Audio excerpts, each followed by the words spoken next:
Hi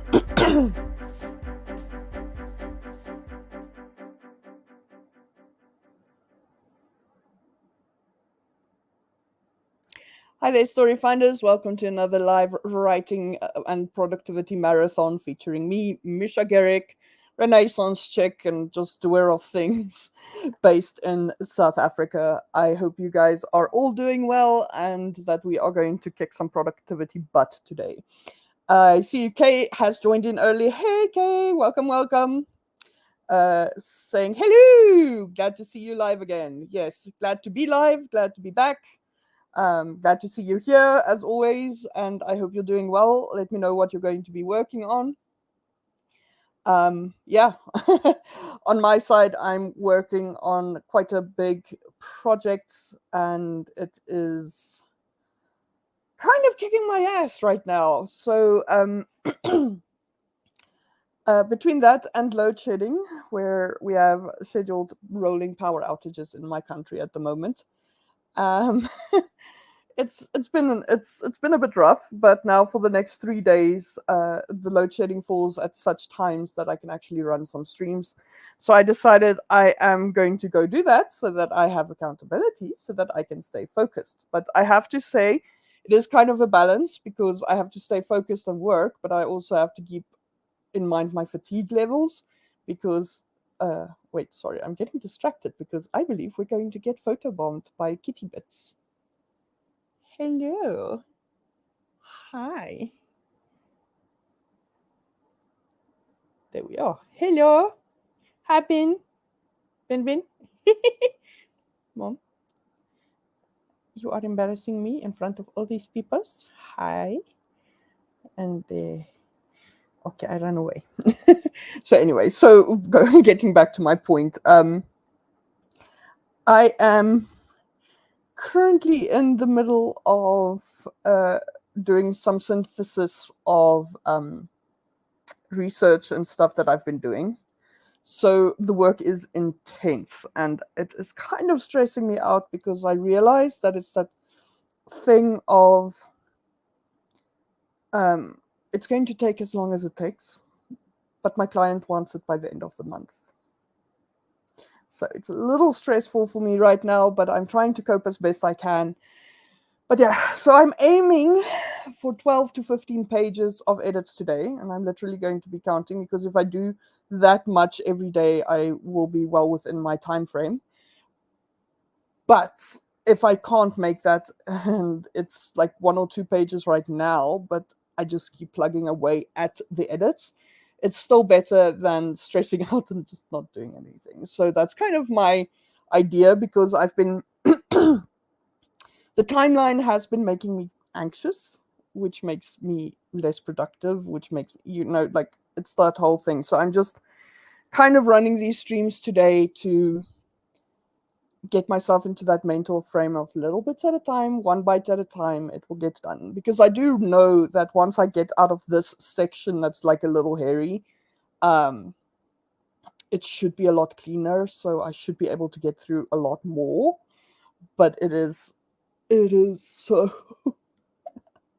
this is like literally like I'm literally rewriting entire sections of this book at the moment, or not book, this report at the moment. So it is, yeah, when you draft it, it just takes time. It just, yeah, but it's going to be awesome when it's done. So I just have to have faith in that and trust the process and trust myself. And that is the important thing, is trusting myself and knowing that I am doing what I can and I'm doing my best and it will pay off down the line, even though it feels right now like I'm not getting anywhere. Because I actually am getting somewhere. It's feeling like I'm not doing enough fast enough, but there's only so much I can do. It sounds weird, but like yesterday I worked a 10-hour shift and I got like 3 pages done. And that was because of the amount of like I had done research before, but then getting into the nitty gritty of it, I realized now I'm looking for specific information and I can't cite these sources, so I have to find the other ones. And so I did a lot of research yesterday plus 3 pages. So I suspect today might be one of those days, and if it is, then I'm just going to see how much I can do. But I'm really hoping that I can actually get like a chunk of work done today and feel good about it by the time I go to sleep tonight. So um, this is probably going to be a long stream. My next power outage is going to be in 10 hours. So yeah. I will be doing other stuff in between as well because girl gotta live and all that stuff. And as you can see, I'm a mess. I'm literally still in my pajamas because it's literally that phase of all resources going into speed and power in my writing at the moment. So I kind of need to take breaks to go do other things because I also realize that's good for my brain. But it is, yeah, we are in white knuckle time at the moment in this household, and with this household. Just for those of you who have been wondering, safe, sound, alone, me, two cats and a dog in a one bedroom apartment, but it is lovely. Oh, sorry, is that a bruise? I am. Oh no, it is a chewy paw print because that dog basically just, I always joke, it's like the dog, I have an abusive relationship with my dog, and the dog isn't the one that's being abused because he's still a land shark, so it's very he's forever like giving me bruises accidentally and stuff, but he can't help it because he's a good dog, but he's just a little naughty and he doesn't know how strong he is. Anyway, so Kay saying, Kitty Bit! Yes. Other Kitty is also here, but she is off screen. She is currently hiding beneath my knees. And I think she's kind of asking me now to pull a blanket over my knees so that she can be a little camping cat. Hey, baby. Oh. And then Kay also said, exactly, you're one person. Yeah, definitely. I'm only one person. I can do my utmost, and I will do my utmost. I will give this the best I can give because I really, really find value in the work I'm doing right now. Kay and I actually had this discussion, but I'm actually being blessed with opportunities to make actual policy recommendations to people in power. So, yeah, I'm not going to go into detail because for contractual reasons, I'm not really allowed to get into discussions about which organizations I'm working for where, but basically it is a government organization. It is a partnership between two countries. And yeah, so I have to, so I get the opportunity of making recommendations based on what this partnership did, and then they will keep those recommendations.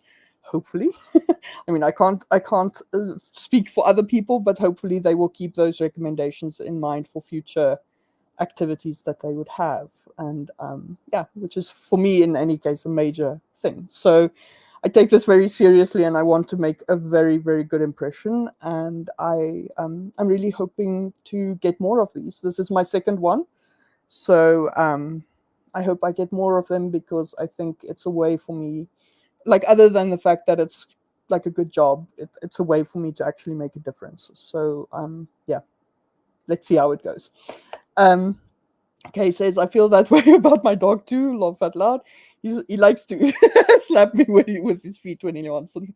Yeah, Chewy is also like, he got to like a stage where he's like, if I use this thing. So he doesn't really slap me, but he'll sit next to me and then he'll like press his paw onto my arm or something, and he'll look into my eyes and be like, Mom, I need attention. I need it right now. I need it more than air. He's very dramatic. But yeah, he's currently outside because he is very naughty when I'm working. Because again, that part of I need attention.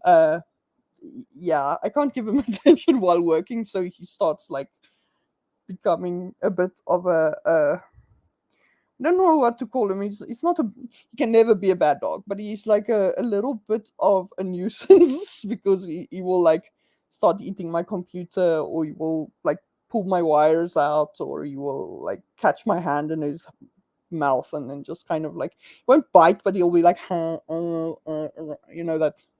Yeah. Kay also says, jumps up and down. You're going to be amazing. Thank you. I hope so.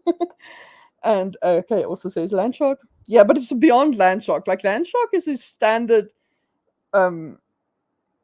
state of being at the moment. Like I don't think he can always help. He just gets bored and he goes like, I can eat this. Where when he is with me while working, he is like purposefully like, what can I do to get mom's attention right now? What is the most efficient way of getting my mom's attention? And then he just gives it to me. And it's intense sometimes. So yeah, so he's currently outside doggo, but I gave him food and water, and he is safe. And he has like the lady who's my landlord at the moment. She has 2 dogs, but separated with a fence. But they can kind of see each other through the fence. But the fence it's made out of like what do you call it? Branches, but like thick branches, like wattle, I think, and that's nailed together, so it makes like a little. It's a solid fence, but like there are gaps in between the branches, and then they bark at each other. But then you'd think they are the worst enemies, but then when they're not there, then one of them will be like, "Woof, woof!" Like, where are you, man? Let's play. So yeah, he's entertained, and he's got toys outside as well. So later on, I might try to bring him in, but like I said, he's chaos dog when I'm working. Kay saying he's still a puppy, right? Yep, 1 year old, so he still has like a year to to a year and a half before we can consider him to be an adult. So I think of him as one very, very big toddler. And yeah, but he's adorable. I love him so much. He's got the most. Sorry, I will start sprinting now, but he's got the most like expressive face because he's got like the ears, but then he knows like if he wants to look like sad and pathetic, he'll drop the ears like this sideways and he's like, Mom. And then he looks like almost like a Disney character. So he's really, and he knows it. He's very adorable and he trades on his looks. But yeah. All right. So before I continue waxing lyrical about the dog, I'm going to start us off.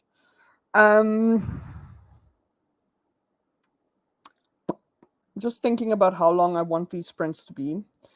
I think what I'm going to do again is, sorry, I still have leftover from the bronchitis. Luckily, my chest is open, but yeah, I still have the throat clearing, like annoying kind of feeling in here, but I do feel better. But I will be clearing my throat every now and then, and I apologize in advance. Okay, saying all trades on his looks. yeah, very much so. Like he'll do something naughty, and I'm like, "What did you do?" And he'll be like, like puppy eyes, and I don't know what you're talking about, Mom. It's my evil twin. It's the bad dog. It's not me, Mom. It's the bad dog. Okay, saying I could wax poetic about dogs all day. Yeah, same. I love them. Catherine's here. Hey, saying good morning, ladies. Wax lyric all you want. Thank you, but it will keep me out of work. I still have a lot to do. But how are you doing? Let me know what you're working on. All those things. I feel like I missed a message. I saw the message from Kay, but I didn't bring it up on screen. So Kay said I'm working on waking up. Yes. So Kay is working on waking up. Catherine, what are you working on? I am still deciding. Let's. Sorry.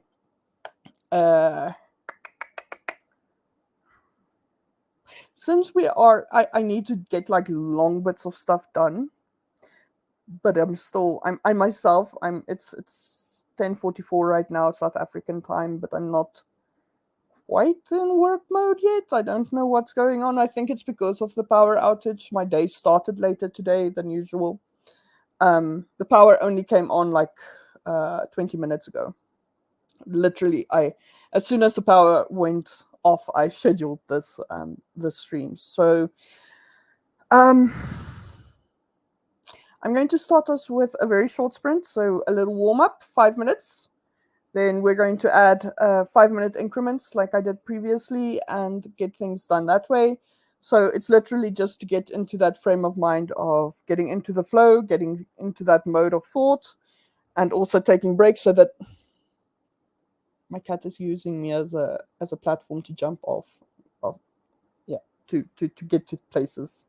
That's nice. So anyway, what I was saying, so we want to get into a flow state here. We will be doing, I think, we'll be playing it out by ear, but I think probably be doing longer sprints because yesterday it took me like 40 minutes to an hour to finish a page because of the amount of research I had to do. And I have the research ready, but I still have to read through it, select my passages, do the quotes, do the citations, all that stuff. So we're going to work towards that. I am going to probably start off with a cup of coffee because I'm still feeling a little bit like, what are words? So I think I need to wake up. So I'm going to go make myself a quick, probably a cappuccino. I'm kind of feeling like hot chocolate, but I'll do that later as a reward for good behavior. Because I have very nice hot chocolate.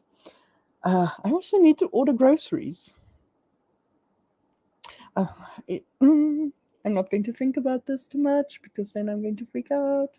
All right, so back to thinking. 5 minutes, 5-minute break, 10 minutes, 5-minute break, etc. until we get to over 30 minutes.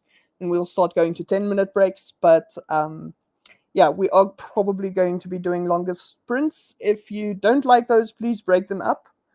And yeah, just yeah, break them up, make them work for you, do the thing. The main thing here is the accountability and doing things together. And with that in mind, let me get us set up for this first sprint because, as you can also see, my brain is very random today. It is jumping around quite a lot. Okay. But we will prevail. Okay. So, 5 minutes. And it is up. Just put this up there. 5 minutes starting in 5, 4, 3, 2, 1, and go.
And time's up, lovely peeps. Let me know how you did.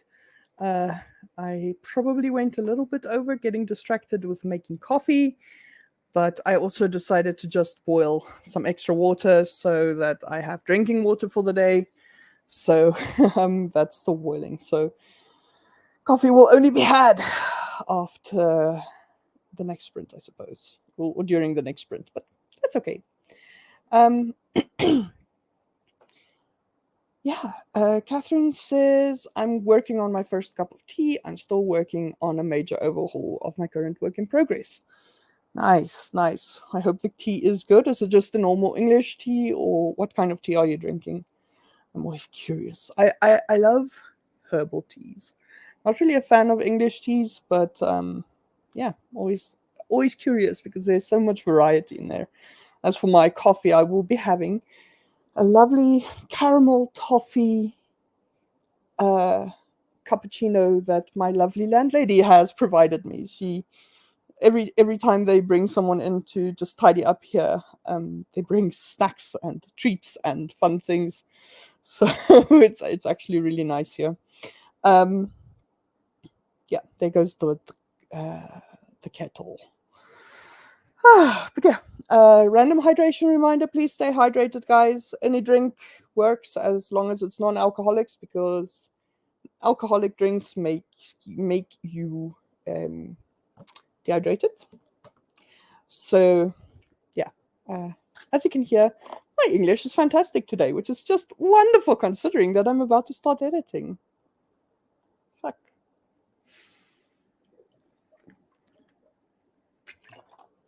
But yes, also remember, you are basically a house plant, so you need water, you need sunlight, you need sustenance, and then you also need some circulation. So that's the additional one that I usually don't add, but no, unlike a plant, we can move around, and we probably should.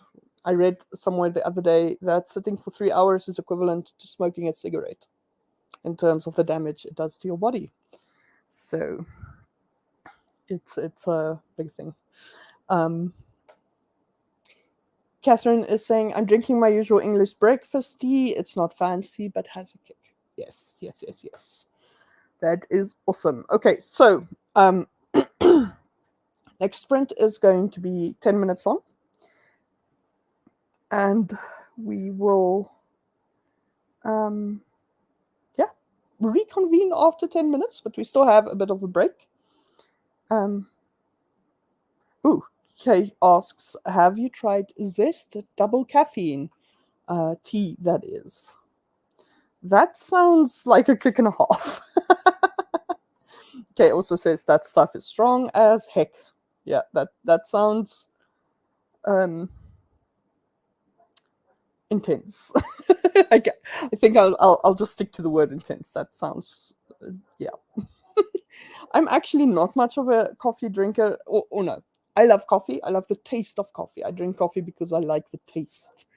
And I know a lot of people is like, oh yeah, sure, but no, I really like. I don't drink coffee if it.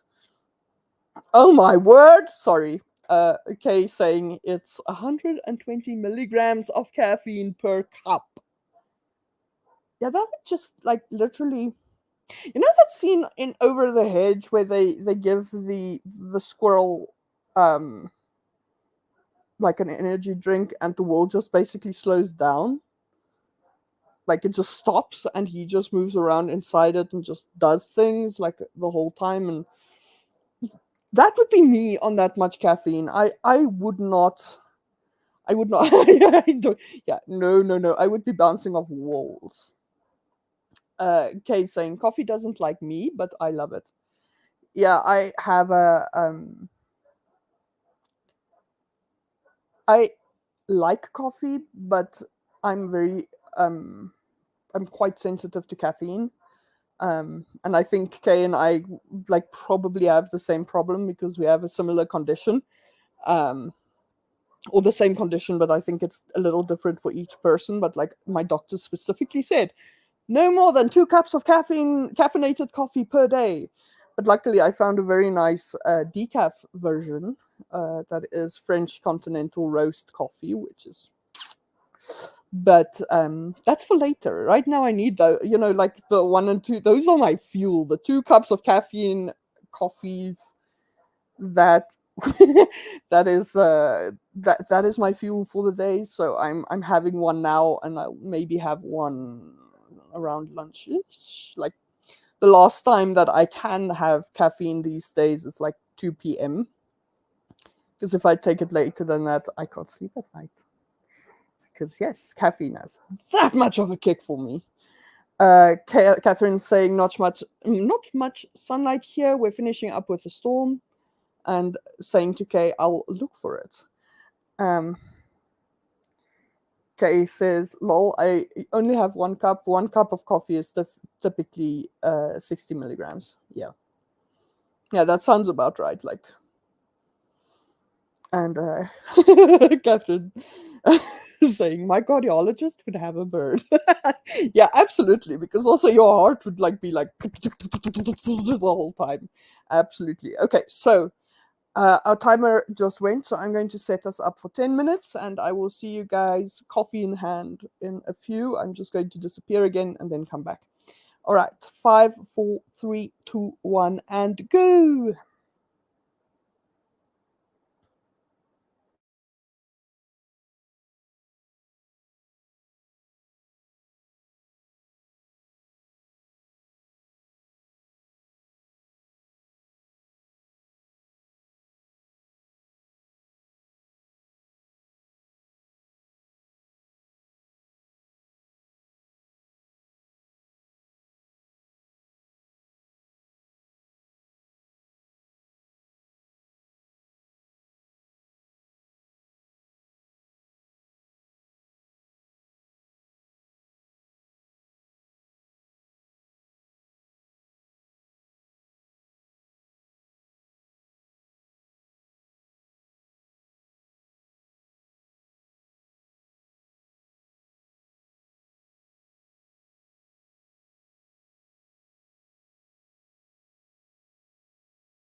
And time's up, guys. Let me know how you did. I'm activating our 5-minute break.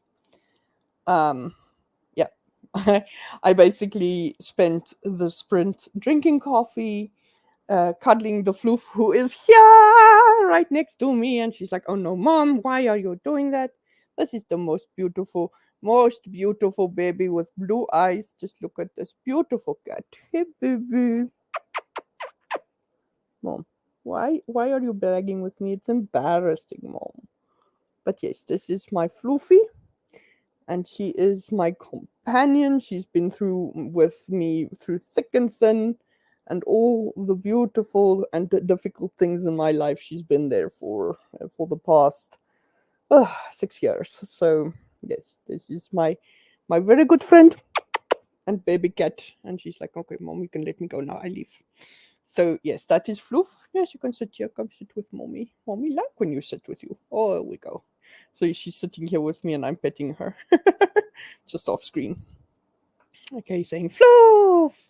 Yes, it's my Floof. She decided she wants to be a close catty today. And that's nice. They've been very, like, both cats actually have been very I don't really know how to phrase it, but like I almost want to say supportive. Um, even even Floof, because she's not actually a cuddle cat. She is more. I always say she snuggles, but she doesn't cuddle. But she, considering the fact that we're in a heat wave at the moment, it's actually okay. But the aircon is on, so maybe that also helps. But it's noteworthy that if I sit down somewhere, Floof comes to sit right next to me, like almost on top of me, and then basically almost like, "Hi, mom, I am here," that kind of thing. So it's a very but Bean as well. Bean literally sleeps. She has like a little spot where I'm sitting right now. It's actually because this is where the aircon is, so I'm on my bed, and she has like a little spot directly next to my pillow, which is where she sleeps. And at night, if I accidentally touch her, like put my hand on her or something, then she'll go like, that very cute thing. It's just like. But yeah, both cats are very, very almost emotional support animal, kind of there in that kind of mode at the moment, which is nice because it's kind of, it has been an adjustment to be living alone. um Kay says, "Oh, I had a pup like that for 17 years. She went through thick and thin with me, moving across the country 3 times, and so much I miss her." Yeah, yeah. I'm sorry you lost her. It's a Yeah, it's a terrible loss. I've had that as well, but um, yeah, the floof is, it's very strange. Like I love Bean as well. Like Beanie is almost like my baby because I got her when she was like literally she was so small you can like hold her in the cup. You can hold her in the cup of your hand like this. Um, and so I basically raised her, so she's like my baby. But Floof and I, um it sounds weird, but she also had trauma.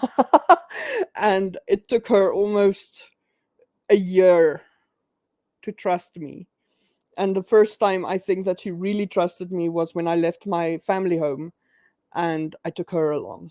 um and then she was like, "Oh wait, no, she really loves me, she's not going to leave me." And literally it's the strangest thing, like I traveled cross country with her as well. No medication, no nothing. I just literally put her into the cage, put the cage onto the passenger seat and secured her with like packed stuff against her and stuff so that she can't move around or fall. And then drove 6 hour stints cross country, so 2 6 hour stints. And she didn't meow or cry, or she wasn't upset or anything, because everything is fine as long as she's going along. And sorry, I get emotional about it because it's like animals are amazing. We don't deserve them. They're too pure for this world. Um, Catherine says pets can be supportive. They know when we need cheering up. Yeah, definitely. And they, like, they always, people always say, "Oh no, cats don't love you" and stuff. But they definitely, like, the moment Floof is actually so that if I am upset and she's outside, she will actually come in and come sit with me. Like, I don't know how she knows, but she just knows. It's like I almost want to say it's magical because it's like a very like that's a kind of it's very like I said, it's difficult to put into words because Floof and I have a completely different bond to say Beanie and me, or even Chewy and me. I love them to bits, but Floof and I have like this very like we understand each other, I suppose. And Gay says it's okay. 17 years was a long time to have her. Yeah, definitely, especially for pups. That's a good amount of time, but it's still sad. Someone once said that she believes that dogs have shorter lives because they spent so much of their energy loving us.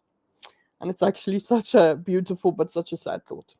Sorry, I'm apparently very emotional today. Oh gosh, sorry about that. Um, and Kay saying we definitely don't deserve them. Yeah, yeah, agreed. All right, so our timer just went. I'm going to set us up for our next sprint. I have something in my eye, guys.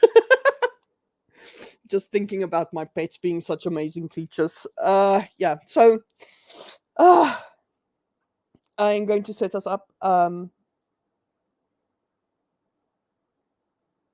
Oh, yeah, Kay says, for every dog that leaves, they will take a place in my heart, and soon my heart will be old dog.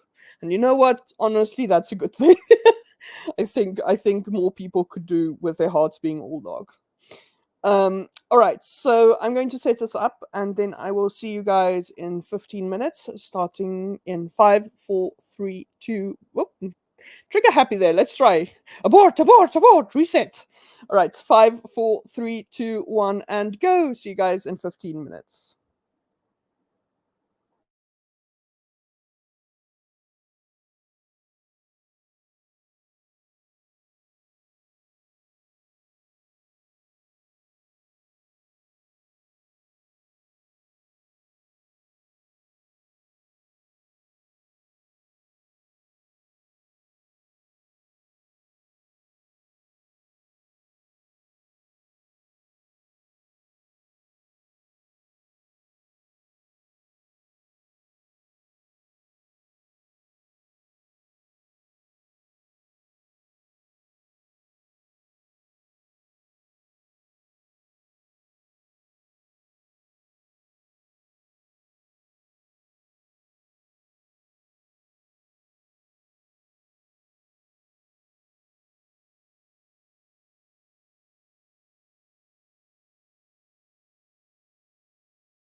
And time's up, lovely peeps. Let me know how you did. I saw some messages come in during the sprint, so I'll read these, but I just quickly want to set up our 5-minute break. Let's see. Catherine says, I had to pack up 3 cats and a kid one year to outrun a hurricane. Ooh. Unfortunately, I had no carriers, so they were placed in ventilated cardboard boxes. Yeah, I can already tell this is not going to go well. You can imagine how that worked. So there I was in the wind and rain, one cat huddled near the brake pedal, and Pudgy, I didn't name him, trying to climb on my lap where he did not fit. The pièce de résistance. The boss cat climbed up and perched on the headrest and my head to act as navigator. My elementary school daughter couldn't decide whether to laugh or scream with horror. Yeah, no, I can imagine. I've had that happen. Not with boxes, but with I had to move a lot.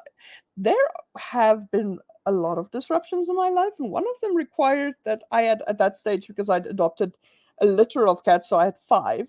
And then we had one other cat, so we had 6, and we only had like 2 carriers. So we put them into baskets and stuff. Big enough for them, but still baskets, and closed the baskets with cable ties. But then the cats still figured out a way to make like enough of a gap for them to get out. And in the end, as we were moving house, the outcome was similar, with one being like in the brake well, but my mom managed to get him to lie on the chair side, so behind her legs, basically, as she was driving, so she could at least drive. And then another cat being like on my grandmother's lap in the passenger seat, and so it was quite intense. And the 2 cats that couldn't come out because they were in the carriers were very upset, because they also wanted to walk around like in the car.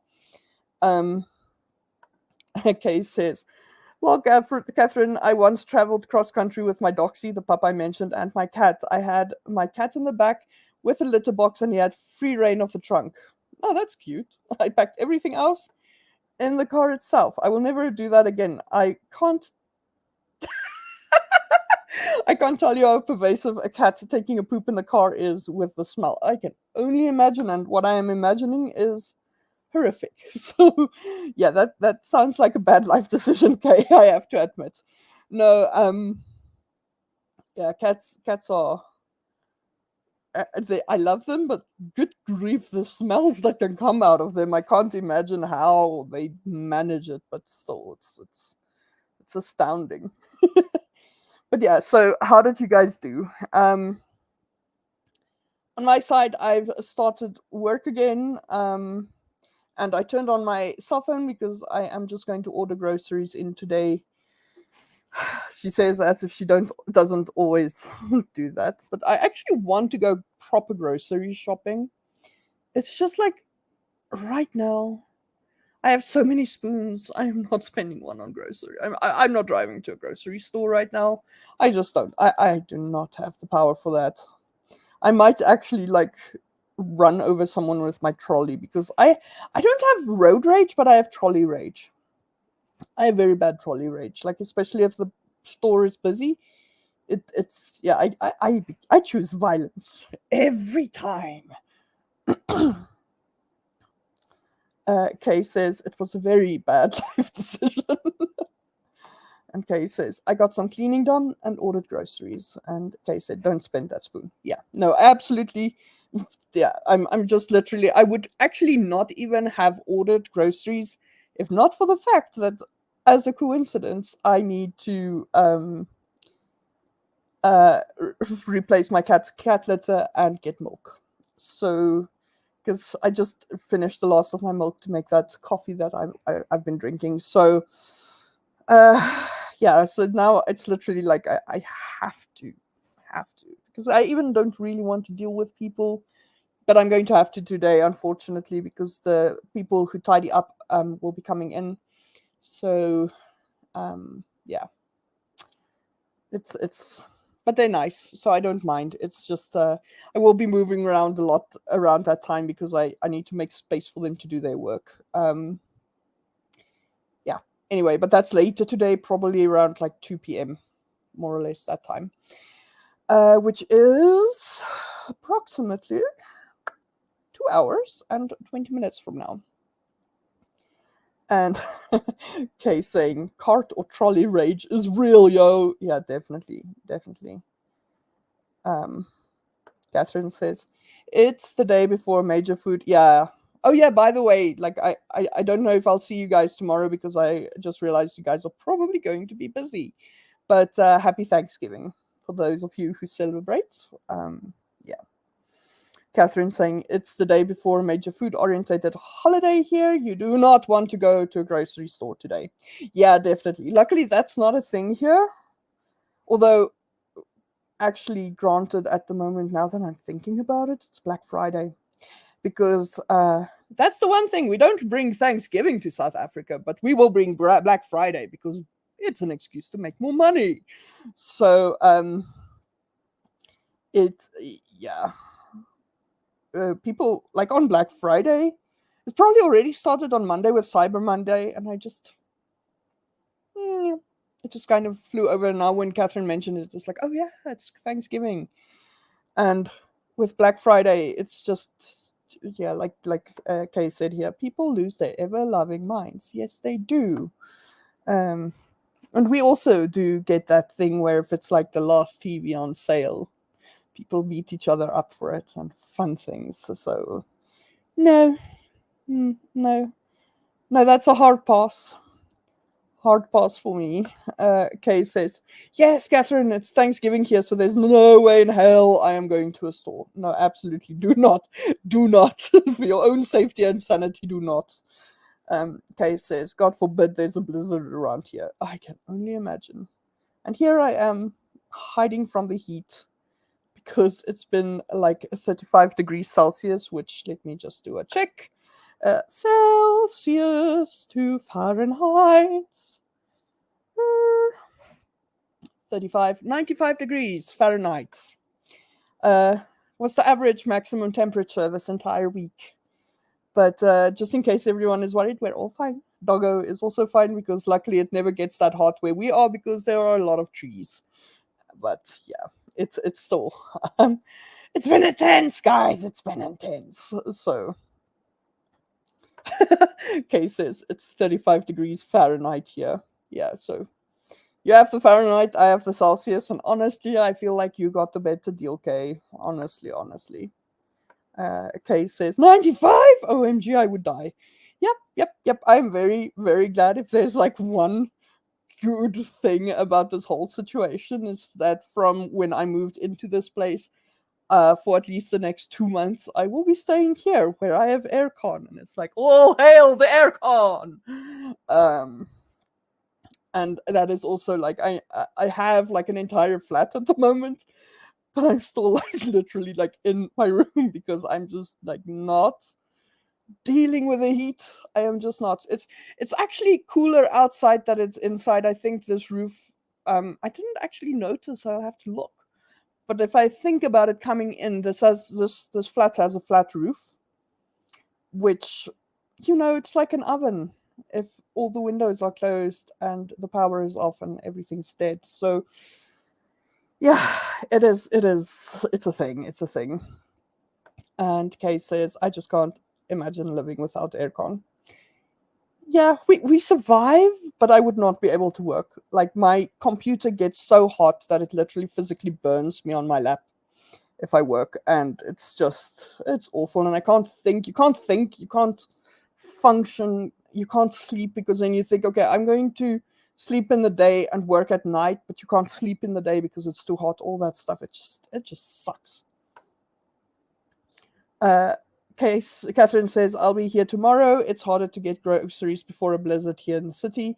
When I lived in the boonies, the grocery stores were easy as everyone was going to the liquor store. Yep, that sounds about right. Like, I think that's a universal thing, honestly. Kay says there are parts of the country here, though, where people don't have AC. Mostly up in the northern states where it used to be cool most of the year. Oh yeah, now global warming is kicking their arse, I'm sure. And Kay just laughing at Catherine there, or with Catherine. Catherine says, I had no air conditioning last summer, but it was a cool summer. Nice, that's lucky. Yeah, South Africa doesn't have aircon. This is like abnormal. I think literally the only reason why this is here is because it's mostly aimed at tourists. Because it's I got this place through booking.com, which is similar to Airbnb. So because hotels and stuff will have aircon, but like houses, actual proper houses, just don't in South Africa.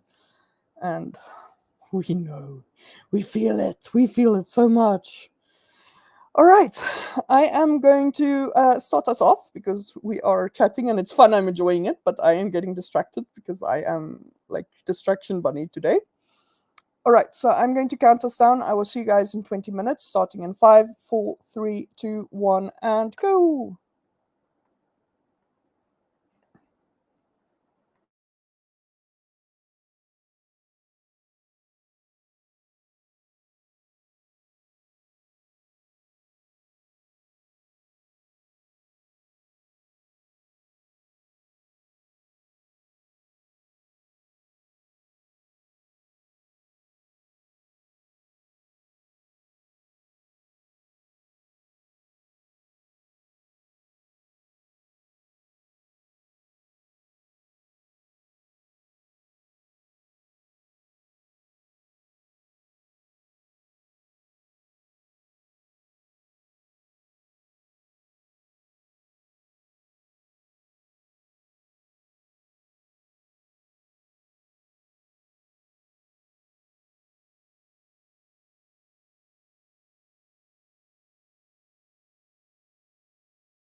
And time's up, lovely people. Let me know how you did. Let's see.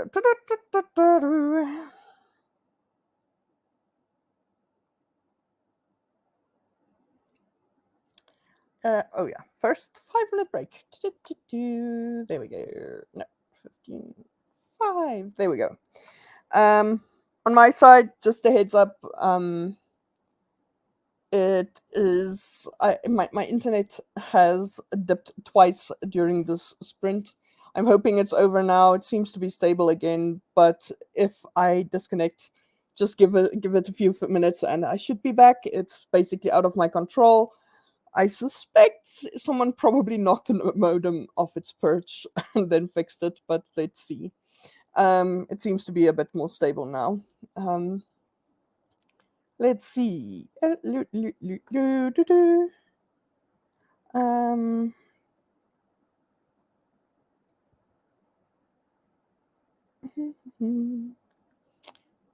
all right.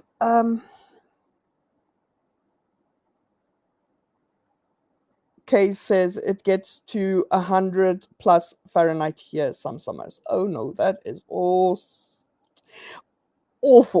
Not awesome, awful. Catherine also says, I have a little portable unit, so when we have a heat wave, I live in my bedroom. Yep, yep. That is my mood right now. Kay says, unfortunately, we can't have those here. We live in a condo community with a homeowners association. Of course. So if your AC ain't working, you are SOL. Yeah, yeah, yeah. I can imagine that is not good. Not good at all. And then I just want to say thanks to superstar Sean R. Arnold for the follow on Twitch. Most appreciated. Yeah, thank you. I think it looks like you are also about to start streaming, so I'm not sure if you're still here, but thank you for dropping by. You're most welcome, and I hope you have a good time on this stream. And then, okay, saying I hate homeowners associations. Yep, yeah, I a part of my thing at the moment of why I'm doing temporary housing, other than the fact that I am planning to move to France next year, is that most of the places that are small enough for me to move into that is worth my effort. So I don't know how to put it, but like in South Africa, or not in South Africa, in Bloemfontein, where I am right now, the houses, most of the small places seem to be part of like communities where there are homeowners associations, and if they allow for pets and stuff, it's still, even then I'm still a little bit, because I've lived in a place with the homeowners association, and it is just, yeah, I've learned life lessons from that, and it would be such a disrespect to past me if I were to ignore them. Catherine says, I'm allergic to them. Yep, yep. And Kay also says, unfortunately, nearly every neighborhood around here is in a homeowners association. Yeah, yeah. That is most unfortunate. No, here it's not necessarily like that. So I'm actually hoping, so fingers crossed, that me and the landlady for this place can actually come to an agreement where I can stay on for a bit, for a few months, see how that goes. But yeah, it's still early days. We'll see how it goes. But I like living here. It has everything I need, and it's safe and secure and in a quiet neighborhood, which I really appreciate. It is a little small, but for the temporary arrangement that I need in order to get my ducks in a row, it's kind of what I need. So we'll see. We will see. But yeah, this one is one of the few places where it's like just the landlady, no homeowners association, and she is so chill. I actually really like her. Like, even like I go, oh, I'm so sorry, the dog dug up or like my dog went and he broke a bench. And I'm like, I'm so sorry, my dog broke. I will fix it, or I will pay for it to be fixed. Oh no, I'll just get my gardener to do it. That kind of thing. Because yeah, that's of course the thing with Chewy. He goes, there's a thing. I don't know how he did it. He literally like ripped the planks off of that bench, like nails and all. He just went and it was loose. Kay says, well, we live in an area with 9.5 million residents. So there's bound to be some rules around. Yeah, fair enough. And yeah, all right. So our timer just went. I am going to activate a 25-minute sprint. And yeah, see how much I can still get done. I'm actually just a quick update. I haven't started writing. I'm reading through some of the research, just because this is actually the document is really handy for understanding context. So, and I didn't have it before, so I'm going through it now.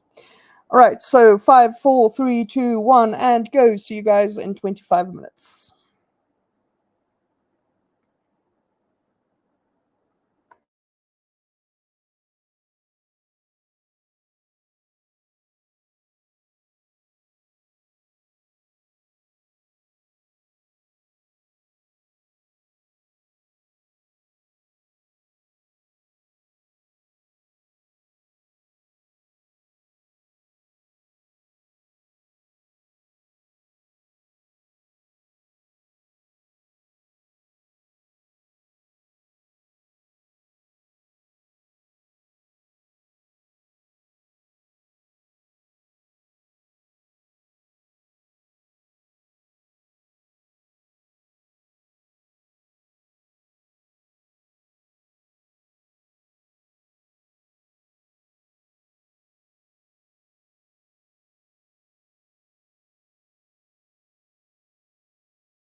And time's up, everyone. Let me know how you did. Sorry, I apparently made the timer freeze, but our time is up.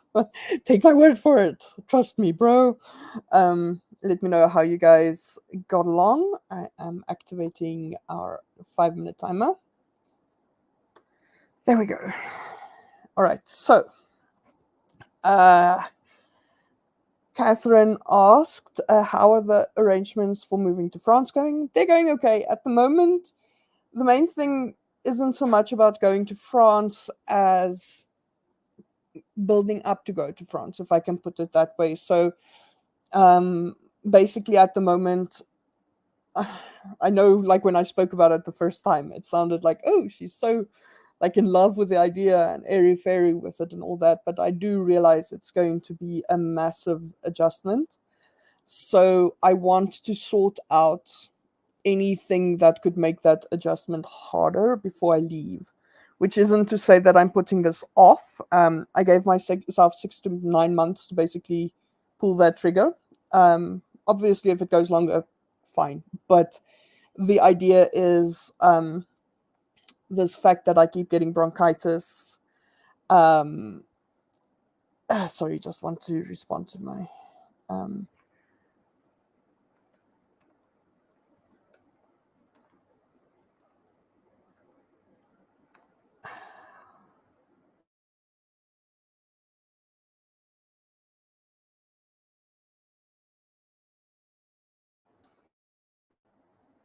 Sorry about that.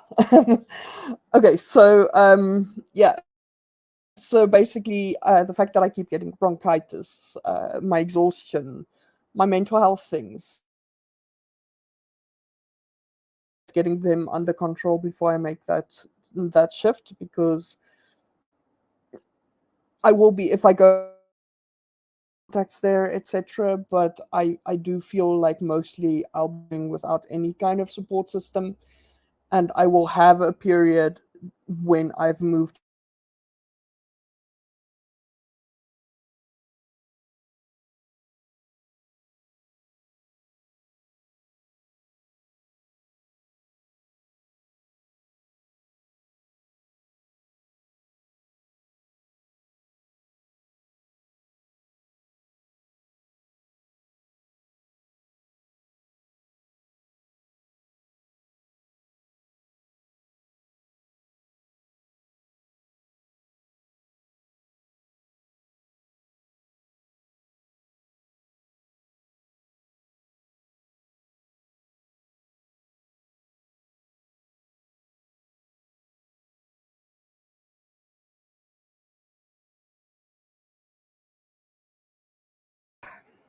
That was annoying. Sorry about that.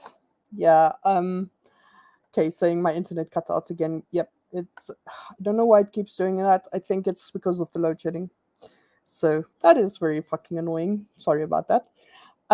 Yeah, so basically mental health issues, physical health issues, anything like that, there will be a period where I have to establish like my network of like doctors and support and like friends and all that stuff from nothing, basically. So except for like 2 or 3 people in France that I know, like not particularly well, but like enough that I could like get to know them.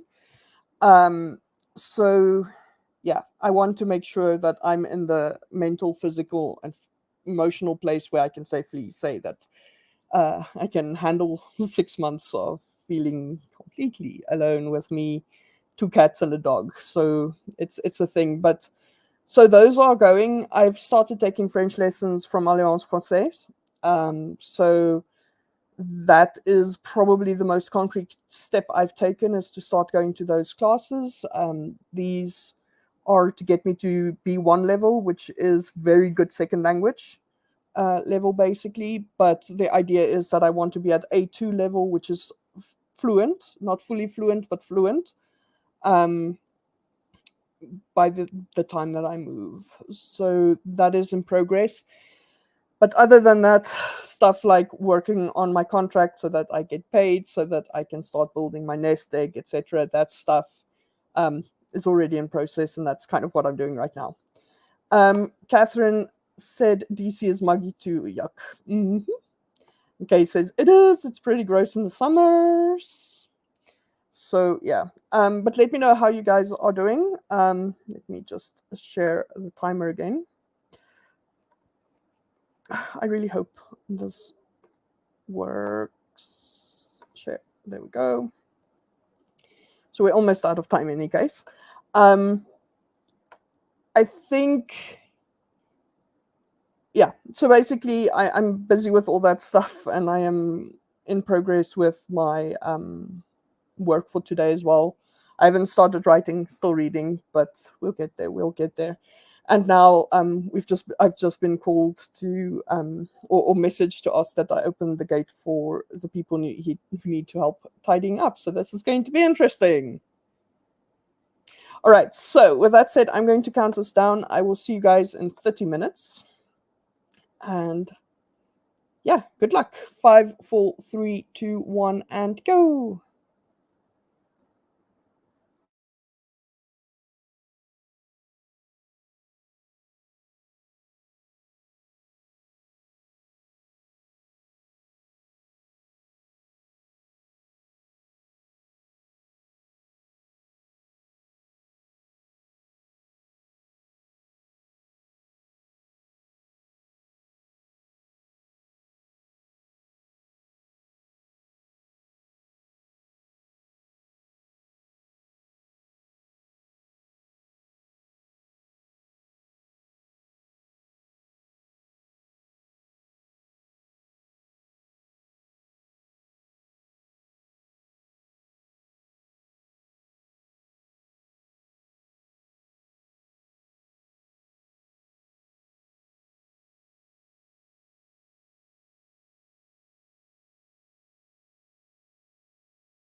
Time's up, you guys. Let me know how you did. Let's see. 5-minute break coming up. Not 25 minutes, 5 minutes, not 10 minutes, 5 minutes. Brain, thank you. Thank you. Thank you for behaving. Catherine said going to France would be a major undertaking. I can't imagine living in a place where I was living in my second language. Yeah, well, I kind of am already doing that. Because my mother tongue, my parents are actually both Afrikaans. So my mother tongue is actually Afrikaans, but I went to school in English and live and work in English basically. So yeah, that part of it I don't really find daunting, because if you're not English born in South Africa, living in your second language is kind of part of the course, to be honest. Kay says, it's pretty fun immersing yourself in a new place with a new language. We lived in Germany and a few other places in the world when I was a kid, though admittedly, adjusting as a kid is a lot easier. Yeah, the thing is, apparently, and I don't know how true this is because I've never been to southern France. I've only been to Paris and then the north. But the stereotype is that it's actually harder to adjust in the north because the northerners aren't as warm and jovial as the southern French people are. So, like in Marseille and those places. That said, when I was there, I did not really find that. So I don't know if it's just because of the fact that I am able to speak French and therefore communicate. But even so, I am anticipating a period of adjustment, and yeah, the culture will be different. Like that's the most, like, the French part doesn't scare me. The speaking French, if I can put it that way. It's more the cultural adjustment from where I live now to where I'm going. Because I remember even moving cross country in South Africa already had like a cultural adjustment, and that was still same language, same like nation and all that. So yeah, I'm preparing for that part of it, if I can put it that way. But I think, yeah, I don't see that it will mainly be a problem for me because I'm used to working with people from other countries and other cultures. So yeah, I'm not that concerned, but it is something that I'm keeping in mind in my preparations to kind of smooth my way as much as possible in preparing. Kay says that, and kids, unless they are blessed like Misha, tend to learn languages faster than adults. Yeah, that's true. It's just, yeah, I don't know if it's because of the fact that we grow up like being bilingual and therefore just my brain just took to it, but yeah, I I'm blessed with languages, I have to say. And Kay says, I can't get shit done writing wise. I'm going to say shit because I don't know why you're saying crap when you can just say shit. Maybe it's because you're worried about YouTube. It's almost started speaking French now. I just wanted to say c'est possible. It's possible. Anyway, but can't get crap done writing wise. Got busy with work and finishing things up so I can have the rest of the week off for Thanksgiving. Nice. This is about the only thing I learned in Afrikaans. Lol. Kan jy vir my sê waar die badkamer is? Nice. Well, I mean, it's useful if you need to find the bathroom. So, okay, says if you heard me talk. Yeah, most English people struggle with pronouncing Afrikaans. So I don't judge. Like, just the fact that you try is enough. But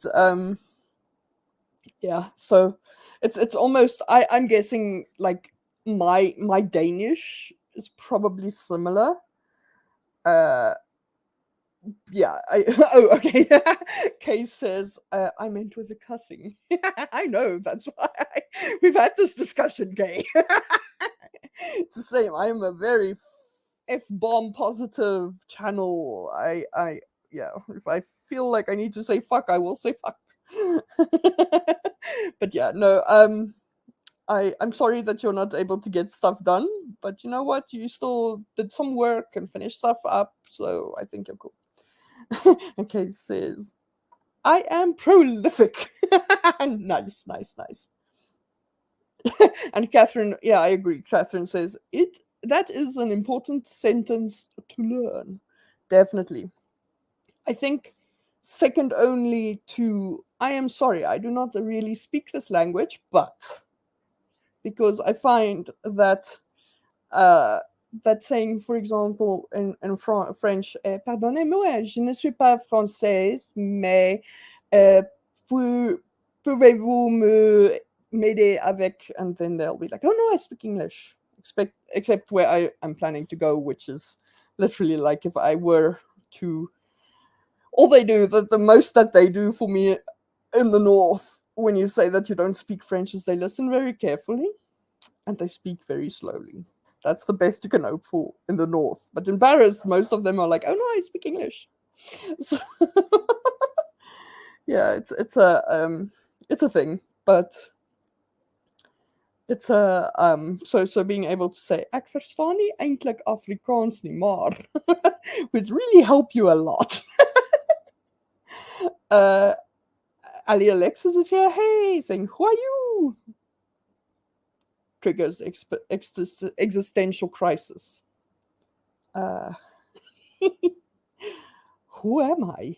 Why am I here? Ali says, my first French lesson is tonight. Ah, bon chance. German is better for me, says Kay, but I know, leider kann ich nicht viel Deutsch, but I don't speak much German. Sorry. Yeah, exactly. Leider, sorry. Leider kann ich nicht viel Deutsch. And I think it's, kann ich nicht viel Deutsch sprechen? Or that's what I would have said, like in that situation. Leider kann ich nicht viel Deutsch sprechen.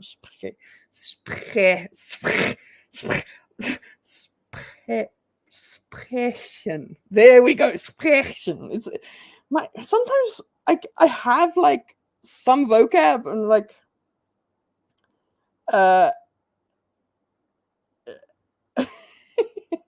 sometimes I can pronounce, like I have the vocab, but my mouth just does not want to form the words.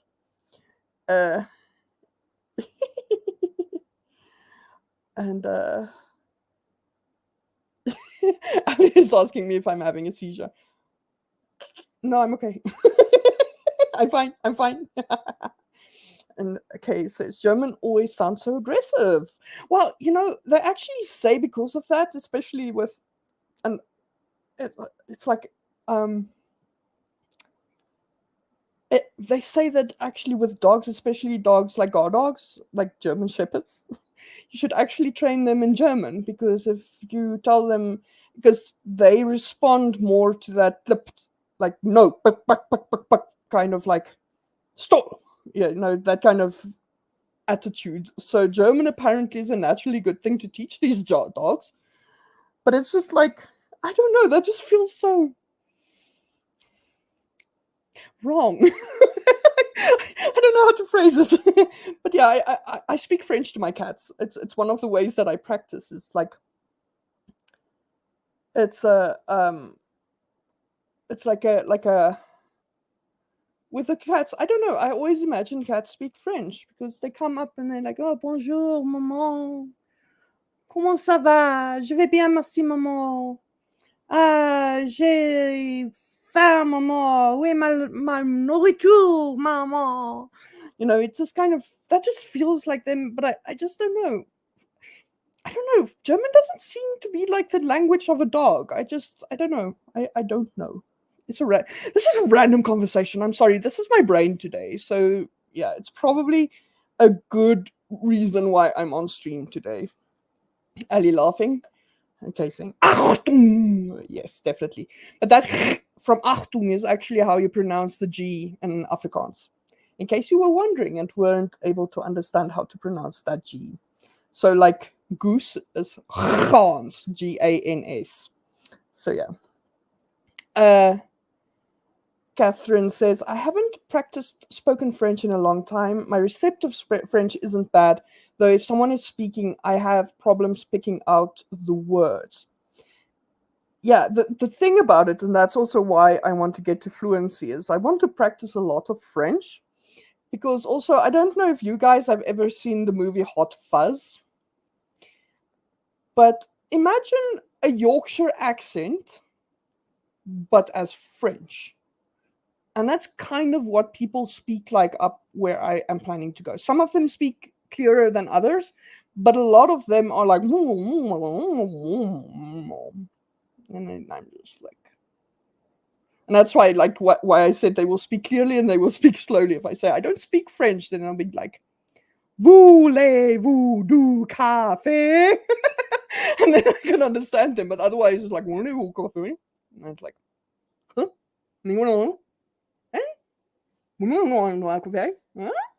You know, so yeah, it's definitely something I need to work on.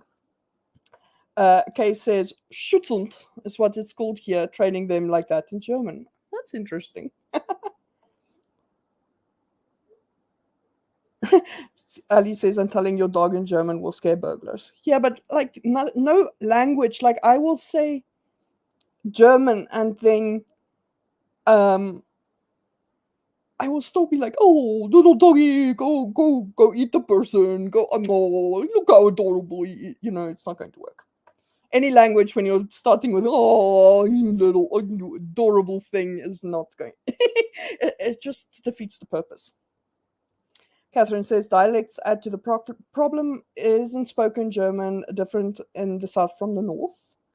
And Kay says, yes, it is. And much like Austrian German is different than Germany German, as well as Swiss German. Swiss German is interesting. I actually knew some German Swiss people at one stage, and they have that same lilt in their German like Italians do. Like la la la la la la la la. I can't speak like them, but it's like it's it's interesting. And Ali says, sounds like a lot of spitting. Yes, yes. It's AC phlegm. It sounds like you're clearing your the back of your throat, or your like the back of your nasal passage. Actually, anyway, it's weird. Okay, says Hot Fuzz is hilarious. Yes, it's probably my favorite movie. Like it's one of those that I can watch like a million times and I will still laugh because every time I find something else that's funny. Ali says, this Lancashire is the worst accent. I spent the first year or two going, to their garble. Yeah. But yeah, so it's like, it's that like, I suppose, and it's like, I suppose. So, Catherine says, I'm developing a hearing deficit. I have trouble understanding English with a Boston accent, and I grew up 30 miles from Boston. Yeah, well, I mean, I've heard that uh, Boston accent is apparently really difficult. Like if they really like deep, like really really heavy accented, it's quite a pain. I've heard, but I've never, I've only heard like jokes about it, but never actually heard it in the wild, if I can put it that way.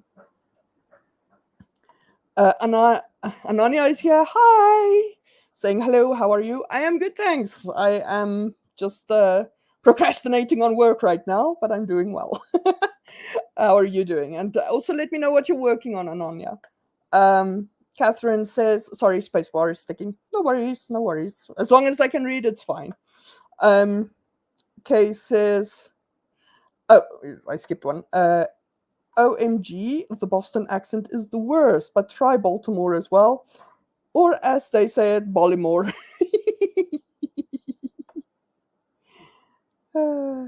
Catherine, Ali is telling me to focus, so. Okay, so we did 30 minutes the previous time. I shall set us up for 35 now. And.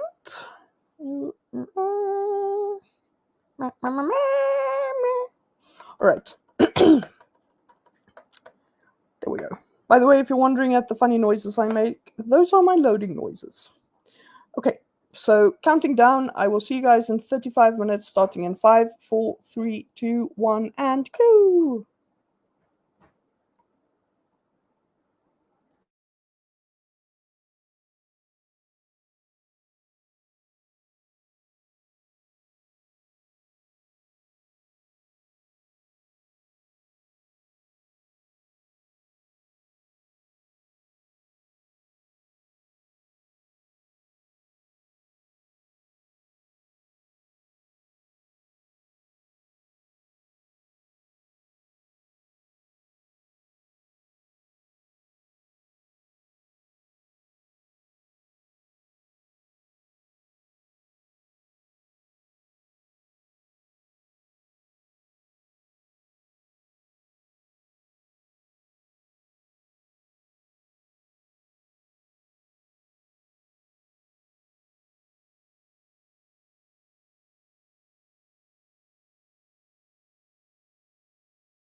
All right, lovely peeps, time is up. Let me know how you guys did. I am activating the 5-minute break timer. I will,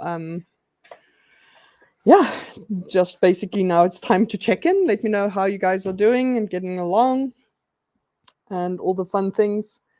Yeah, I think the time has come where I can move back into air-conditioned space, but we will do that after the break. I will, yeah, on my side, just more reading, more operations, just all those fun things.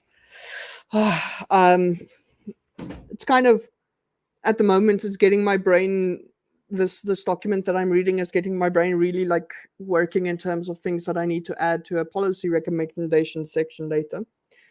But sadly, it's not really contributing to what I need to find now, but I'm reading it because I'm already reading it, so I might as well understand the context. But it's interesting. And now the problem, of course, is it's letting my mind go in all kinds of directions, and then I actually am not paying the attention that I need to actual work that I should be doing. But we'll get there. We'll get there. I just need to be patient. But yeah, I actually also realized that it's past lunchtime, so I should actually figure out something to eat that will probably also help me concentrate. So I think I will do that for the next sprint, and hopefully I can settle into a bit more of a productive routine again. But so far, so good. I'm actually, although I'm way behind on where I want to be in terms of the number of pages I want to finish, I'm actually quite happy with the rate at which I'm getting through my research. So I am not going to complain too much, but I still want to see how many of these pages I can finish today by the time I'm either too exhausted or my power goes. So we'll see. Let's see, comments. Catherine said, I didn't have trouble when I was in Baltimore. That's good, at least.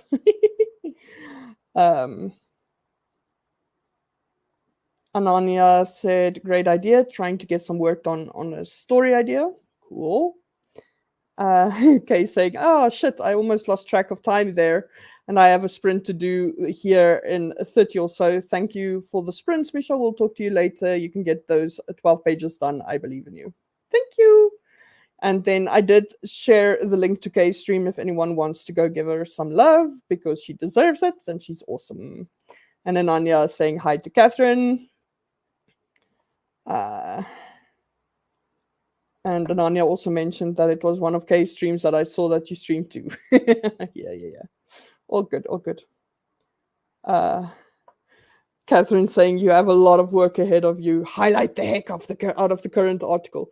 The best thing is I can't really highlight because it's like the entire thing is relevant. So it's literally going to be me paraphrasing what these guys said. And the document is a UN document. But basically what I decided to do is I'm going to read this and let my brain kind of stew on what I've read and then come up with a suggestion that's my own. And then just do little like citations that's relevant. But I'm definitely putting it where I can find it easily later on because this is gold. Like literally, I'm so glad I found it. And the best part of it, the data and stuff inside, is actually really recent. So they released the paper's official date is 2022, but knowing how these things work, they probably released it like probably Marchish or something this year.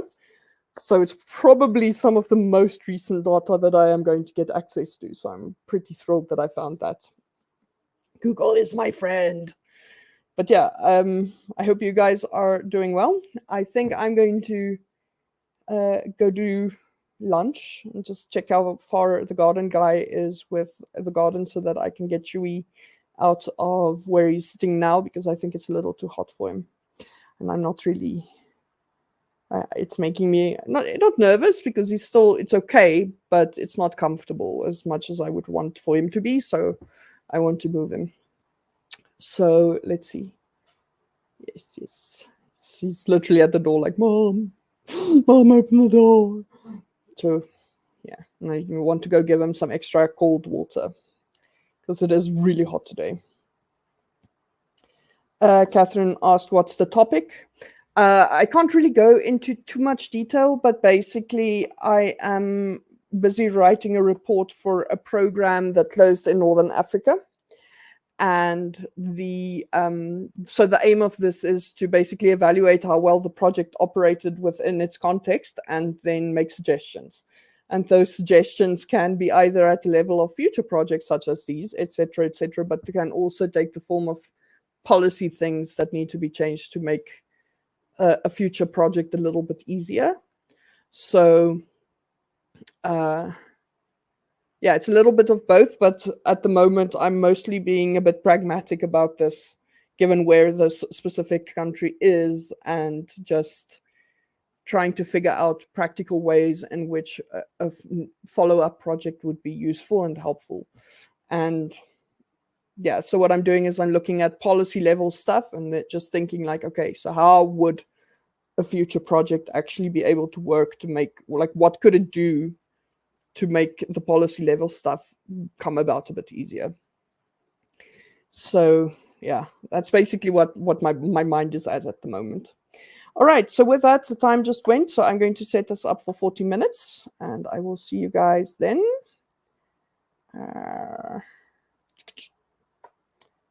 40 minutes. Starting in 5, 4, 3, 2, 1, and go.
And time's up, lovely peeps. Let me know how you're doing.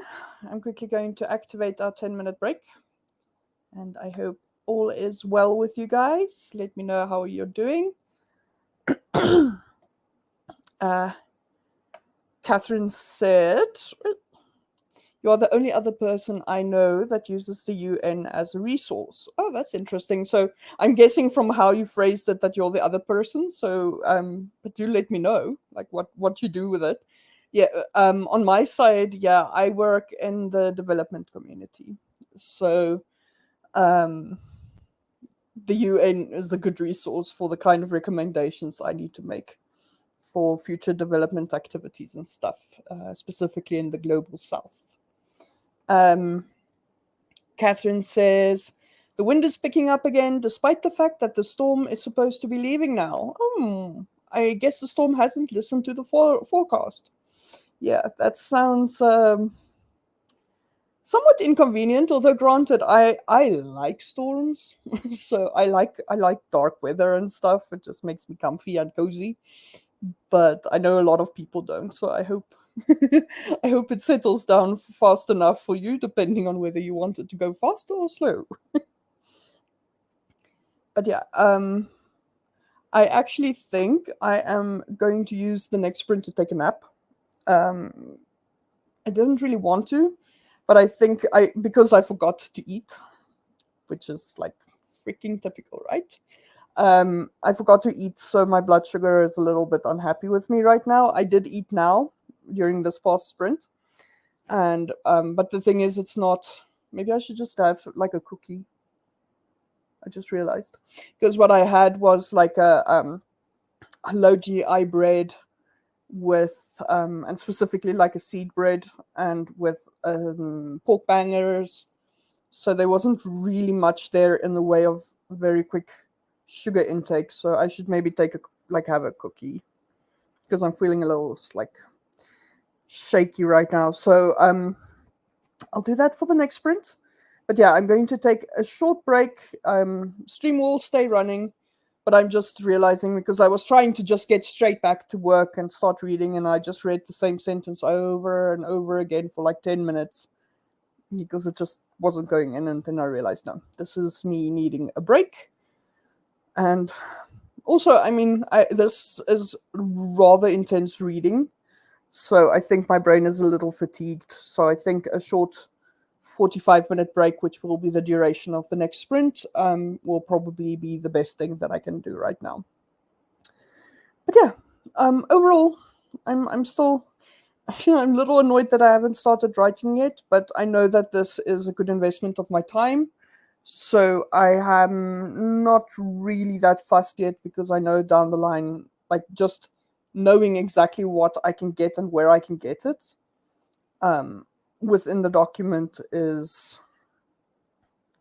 going to be worth gold towards the end of the document. So because the end of the document, so basically how these reports are structured is there's an introductory section, and that's kind of what I'm working on now, where it's not just an introduction, but it's an executive summary, an introduction, and then like the background of the project plus the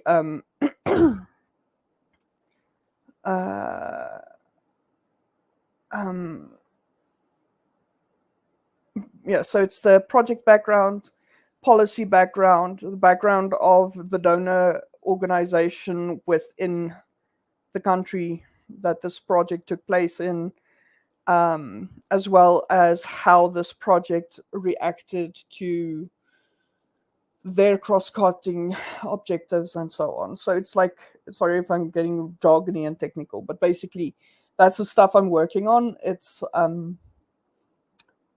you'd think it's quick, but it's we're talking about like I'm on 13 pages and I haven't even gotten into the policy section yet, like the policy background section yet. So it's a lot. But and then once you get past that part, there's the actual monitoring and evaluation section for the entire project itself. And then you get to the end, and then it's like, okay, what were their assumptions? How did those play out? How did they mitigate? What were problems they faced? What were lessons they learned? and based on those lessons, what do we recommend? And it's this recommendation section. That's the policy where I kind of have to get in with some policy stuff. So yeah, it's deep technical reading, not like technical in the sense of like electronics and engineering, but technical in terms of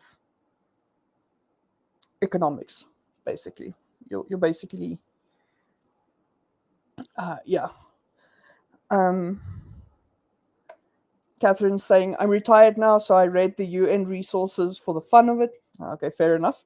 Many people are traveling this morning and the authorities are warning of tricky travel. Yeah, that makes sense. I've, like, especially if it's like this kind of weather for your time of year, it's probably risking snow if it's not already snowing. So, yeah, that's always tricky for people to drive in. And Catherine says, you're essentially writing a research paper or program evaluation. Yeah, so basically I'm literally doing a program evaluation. It's called the PCR, Program Completion Report. But, Catherine's saying I had to do a couple of grad school courses for that. Yeah, I just fell into it. Basically, I started writing content. From there, someone asked me to write an instruction manual on communications, which I did. And then because of all the studying I had to do that, I actually became conversant in communications. And they were like, okay, well, maybe you should do comms for us. So I did comms. And then based on that, someone was like, hey, so we need someone who can actually write a report. Can you write this for us? And I'm like, yes.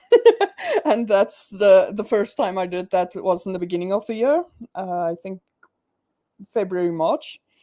But this one is my second one, and I'm actually really enjoying it. It's interesting and it's a bit challenging. But the nice one about this particular one is I actually have a guy.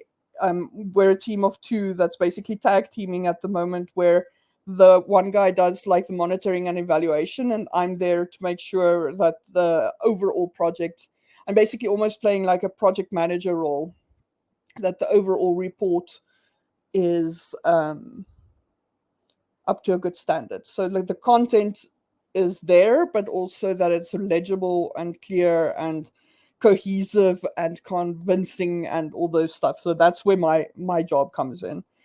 But now that you mention it, Catherine, I'm literally like, I'm definitely working at like a grad school level. So it's one of those where I'm like, should I just do a master's? Because I swear sometimes that doing a master's would be easier. Yeah, Catherine says it's on the coast, so it's rain here. The western part of the state and much of the northern New England have been having snow. Yeah, that makes sense. The coast usually doesn't get snow. I've had it like where when I was living in Cape Town, where the higher edges, like our mountains, got snow. Even in the city, like even Table Mountain got whitened, like a little bit of dusting of snow, but it's not common. But yeah, so sounds incredibly cold, and I kind of have to say that I'm really jealous. One of these days, I'm going to find an excuse to spend like Thanksgiving with someone in the US so that I can experience it for myself. With all, like, sometimes it looks so idyllic, and then you kind of watch the TV shows and it's always so dramatic, and I'm like, is it really like this? Am I going to sit there like eating my turkey and then all of a sudden being like, oh, So I always wonder. Catherine saying, doing a master's probably would be easier. Yeah, I don't know, maybe, but because like literally, maybe, because you get like a year or two to do a master's. I've got 3 months. And the previous time I got 1 month, so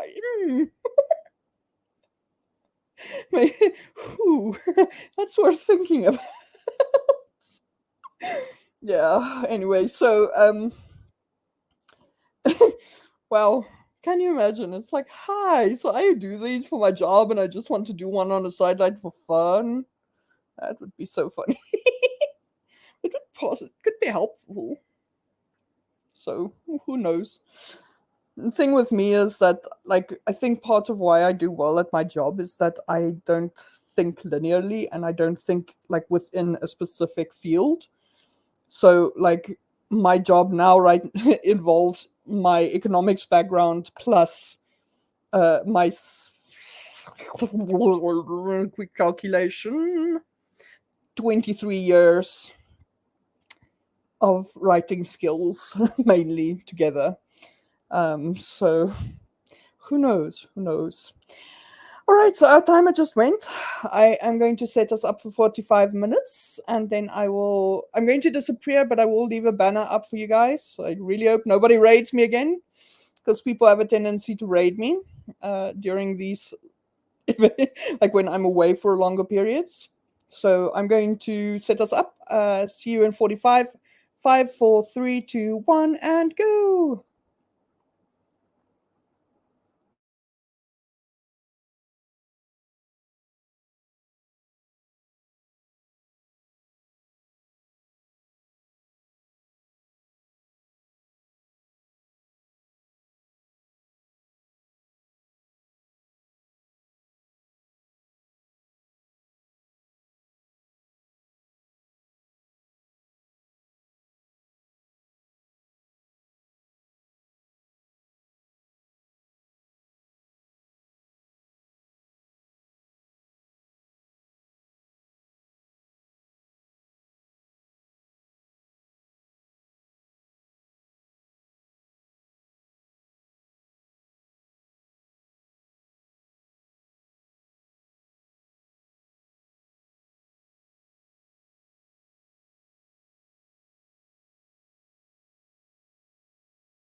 time's up, everyone. Let me know how you're doing. I'm going to activate the 10-minute break timer. There we go. All right, so let me know how you guys are coming along. Several messages, so let me just get started on those. Catherine's saying it's not usually that dramatic, and it being Thanksgiving. Catherine also said, I have a friend who cooks for members of a church, and for folks who have no plans, she needs to set 2 tables. Oh, that's very nice of her to invite so many people. Felicia was here saying hello. I think you probably left already, but hi anyway. Thank you for dropping in. And Felicia also said, I'm headed to work. Have a great stream. Thank you. And still, again, thank you for dropping in. Catherine says, it's warmish for November, 10 degrees Celsius. That's not bad. I mean, it's still cold, but it's not uncomfortably cold. Anyone driving a subcompact car will be challenged by the gale force gusts. Yeah. And snow if they are headed west or north. Definitely. Driving in gusty wind is not fun. And Catherine's saying if they are headed east of here, they're going to Cape Cod, and the winds will be worse. Yes. Rachel's here. Hi, Rachel. Welcome. Saying stream hoppers unite, hugging the like button. Thank you, much appreciated. I didn't realize you were here till now, Misha. Yeah, it was a bit of an impromptu stream. Yeah, lots of disruptions and stuff have been happening, so I'm only now starting to get back into like something that approaches a routine. I'm still not quite there, but at least I could stream again. Rachel saying, I hope everything went smoothly. Yeah, it's going. I have to say though, if the break I was planning to take ended up not being much of a break because I had like a million little things pop up and the dog. So like Rachel, I mentioned this on Kay's stream already, and Rachel's also there. So that's where this comment is coming from, saying Chewie is living up to his name, eh? Yes. Everything, nothing is safe, Rachel. Nothing is safe. I had to close my bedroom door because I would actually allow him to be in my room and even on my bed. Because it's actually probably would be best for him if he also had access to the aircon. But the thing is, the moment he realizes that I don't pay attention to him, he starts eating my feet. And it's not aggressive, it's playing and stuff, but his jaws are very strong, so it freaking hurts. And then, so I kicked him out of my room, and I turned on the fan for him in the living area so that it's cool enough in there. And then left him to his devices, hoping that he wouldn't destroy anything. And then I heard no noise, so I was like, good, it was quiet. And then suddenly there was the noise of a houseplant, like one of those plastic pot plants that they put in the bathroom. That just came past my door, like being dragged past my door. And that's when I realized, like, oh, no, I better go check. And when I got into my bed, into my living area, he had basically systematically browsed, like chose like several rolls of toilet paper and then started tearing them up. So luckily I caught him before he got too naughty with that, because or maybe I guess he got bored with it. But yeah, it was it was not ideal. So I ended up having to be like, no, not bad dog, he's never bad dog, but naughty dog, and he needs to go outside again, and he will it's yeah, and now he's like sitting there being sorry for himself, and but at least it's no longer that hot that he has to be inside. But I am monitoring the situation, but it's still a thing. Rachel says German Shepherds need a lot of play and exercise, or they will definitely get destructive because they see everything as their toy. Yes, and the other thing, of course, is they're smart enough that they can literally figure out how to, like, if there's something out of reach, I swear they can figure out how to get onto a ladder to go fetch it if they have a ladder at their disposal. So, yeah, so I have to admit, I play with him a lot, and I give him lots of cuddles and scritches and things, but I haven't been exercising him as I want to. partially because of this heat, because it's literally already over 20 degrees Celsius, like 8 a.m. in the morning. So I'm not really comfortable because it's where he would have to walk is like on tar road, so I'm not comfortable with making him walk in this weather. So last week I wanted to walk with him, but I had bronchitis. This week it is too hot, so I'm hoping that the weather breaks by next week so that I can start, even if it's just for a short distance, just start walking with him. But yeah, I have been trying really hard to like stimulate his mind and keep him like occupied with healthy things. But yes, it is. It's he keeps my hands full. He keeps my hands full. Catherine says, "I'm surprised he's not eating your pillow." Yes, but I have to say, I keep an eye on him. Like I don't let him into my bedroom. Like even if I have to leave the house, I would close the bedroom door with the cats inside and then him in the living area, because of the fact that I I have had these kinds of dogs before, so they would literally like open closet doors to go eat your shoes and stuff. So yeah, trying to prevent that from happening. Rachel says, yeah, we would take Jojo for walks constantly when she was younger, and she's only part German Shepherd. Yeah, that makes sense. Rachel says, we're also lucky to have several doggy parks nearby at the time. Yeah, the thing with the doggy park is he's not properly socialized yet. So I actually, it's a whole thing because he wasn't really my dog until I moved out when my cousin gave him to me. So I couldn't make these decisions until really recently. And then when I made, so I need to actually get him to training, like proper obedience training and stuff, and then I will go socialize him at, say, a doggy park and stuff, because he's actually not aggressive. um he's actually really, like, even with the cats he chases them, but mostly because he's like, I made a joke. But he's actually he's not aggressive or anything. I'm not for a moment worried about the cats, except for the part where he'll lick them, and then if they want to leave because he's slobbering all over them, he steps on them to keep them in place, which is like, no, one of those. um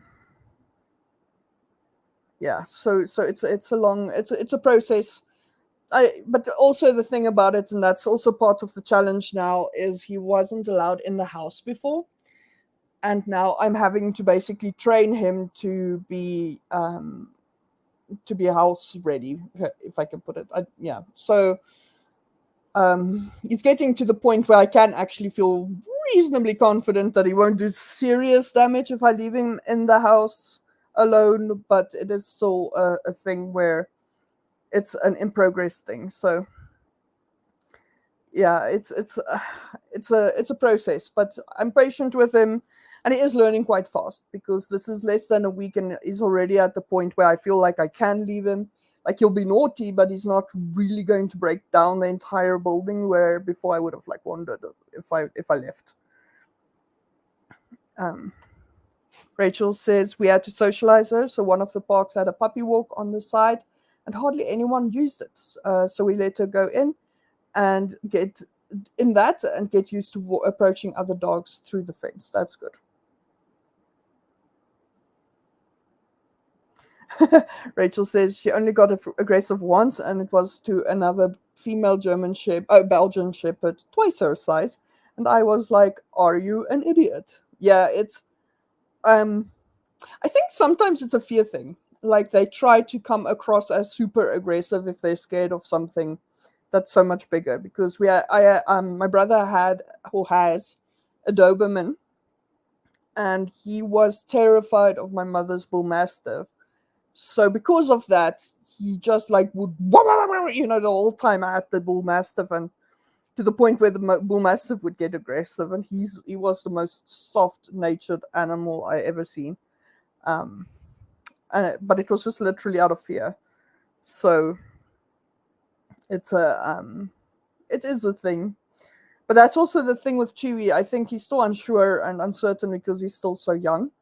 But that's why I'm kind of, this is like we're entering a good window of opportunity where I can still manage him physically. So I need to get him to become obedient. And so I want to take him for training or to have a trainer come to me to start training him. And yeah, because he's got, and honestly, I'm thinking about doing something like agility with him because he is very, very, very smart. And Catherine's saying, "Oh, he's not aggressive. He's just nuts. It's not even nuts. It's just he's like my cousin says, stupid, because he's still like one very big toddler. So he doesn't realize like if he's playing with the cat that he's too strong. So he'll like step on them, not realizing like they'll complain, and he's just like, "Ha, they make funny noises," not realizing that he's actually hurting them a bit. So I always try to stop him like as soon as I can. Problem also is if he does like naughty stuff and I try to catch him, um, it's there's like a meme on Facebook of like breakups are hard, but have you ever tried to catch a German Shepherd that thinks you're playing with him? It's next level. It's like next level. He literally, he'll be right next to me, and then if I try to catch his collar, he'll be like, "What? No, mom!" And then he'll go do something like whatever he wants. It's just chaos. And Rachel says, "Glad he's learning quickly." Yeah, me too. But I'm not surprised because he is incredibly intelligent. Like it sounds weird, but I mean, German Shepherds are smart dogs. So this one is definitely like I would teach him to sit or even like I taught him to lie down and then from lying down lie down on his side so I could look at his stomach and stuff, and I taught him that like within 2 nights basically. And when I say nights I mean like 30 minutes at a time, just with snacks and showing him what I want. So he is very clever. Catherine says, I have 2 German Shepherds and a Husky at the same time. We got the Husky first, so he was dominant, and he kept the other 2 in line. Yeah, yeah, yeah. With Chewy, the funny thing is the dominant one in the household where Chewy comes from now, before I brought him here, the dominant one was Jack Russell. Because Jack Russells. If you've never had a Jack Russell, let me just say that they were bred to hunt lions. So yeah, it's a thing. And the Jack Russell would just like they looked at this dog, this big thing, and he's like, "My, you're big, I can take you." And it was just yeah, the poor dog. And Chewy would like literally hide behind me when the Jack Russell came near. But yeah, so timer just went. I'm going to set us up for a 50-minute sprint. I am going to uh hmm. I think I'm going to attempt another break because I didn't really rest this previous one and I really need the rest. I'm still feeling a little foggy, so and I need to work into the night tonight, so I need to kind of get a second wind. So I'm hoping a break will do that for me. I will count us down and see you guys in 50 minutes, starting in 5, 4, 3, 2, 1, and go.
Okay, time's up, everyone. Let me know how you did. Let me just activate our 10-minute break.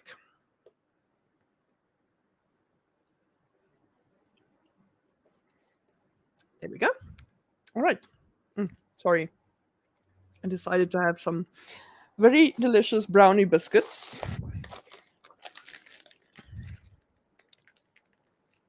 And they are amazing. But I have a chocolate craving and also a crunch craving, so I thought brownie biscuits it would be. But unfortunately, I have like a fudgy chocolate chip kind of texture. Now it's like in my teeth. So sorry about that. I didn't think that far. Right, let's see. Lots of comments. Catherine says, my stepmother had a liking for Jack Russells and would get them as rescues. One of them disliked men and he would bite my father. My father was in the early stage of Alzheimer's, so he couldn't remember how to avoid the dog. I tried to intervene once and the little monster came after me. I'm small, but I'm mighty. I like that. I'm small, but I am mighty. I let out a prodigious bellow and the dog dove under the couch and hid. Yeah, it's probably just as well. But because Jack Russells, they are aggressive. Like, not all of them, but like if they decide, like, screw you in particular, you are going to get bitten. It's a fact of life. But yeah, so I get that. I also I have a liking for Jack Russells. Like I like their vibe, the fact that they're small but they think they're a big dog. Because I'm actually not really a small dog kind of person, hence the German Shepherd. But yeah, it's a Jack Russell is like the happy middle for me. It's like a small dog, but like he thinks he is a lion. Clara is here saying, hello, hello. I'm going to work on finalizing my outline and the world building Bible today. Yes! I'm so impressed that you managed to get it done so fast, eh? Well done. And Catherine saying, 200 word limits per comment. Some of us think in pages, not single sentences. I know, I'm the same. Like if I comment here on StreamYard and then usually if I comment, then sometimes my posts run into like 3 comments in a row. It's terrible. Catherine also said, Misha, you should be very proud of yourself. The program evaluation courses I was discussing were at the PhD level. You are successfully completing those documents with on-the-job training. So enough said. Oh, thank you. Yeah, I haven't really thought about it that way, but I knew, like they were the first one. They appointed me on the basis of my writing skills and experience because the people who recommended me have worked with me several times over the course of let me just do a quick calculation, 7 years. But the actual requirement was a master's degree in education or something like that at that stage.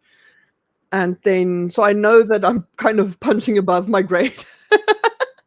But I think I'm handling it well, considering that it's going well enough that people are recommending me for more such jobs. So I think I'm doing okay.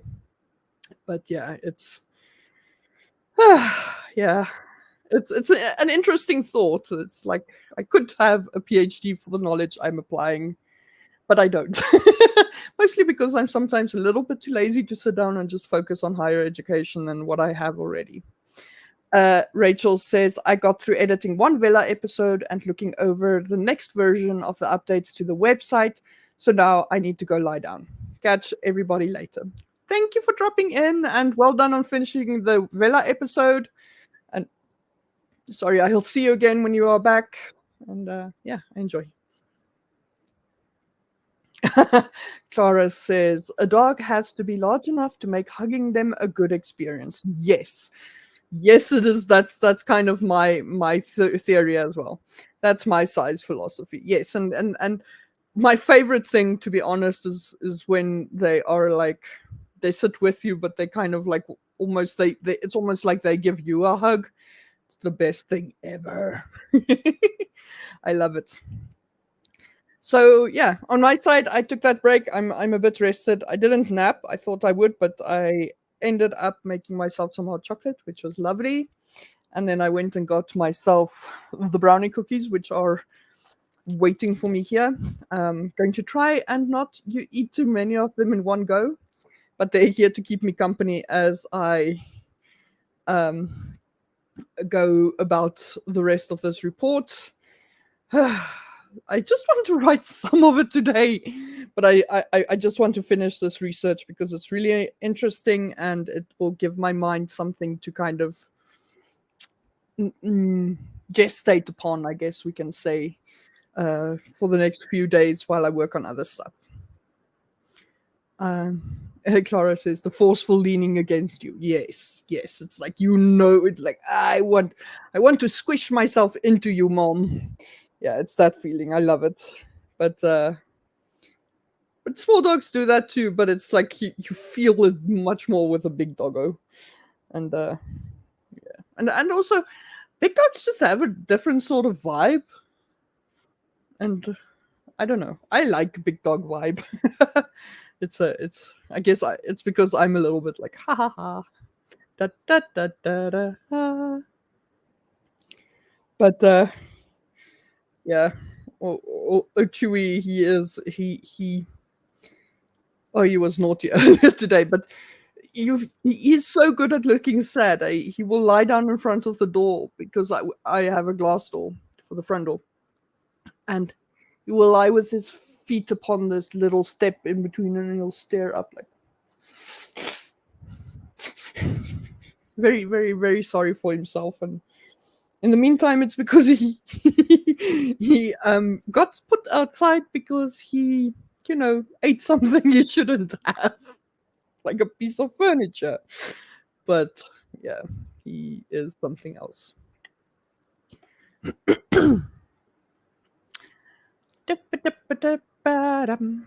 Just trying to think what I still need to do.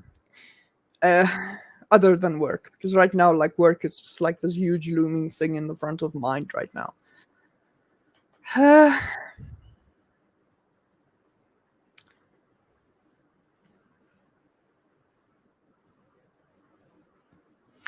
I kind of, because I still need to do the shopping that I was talking about earlier.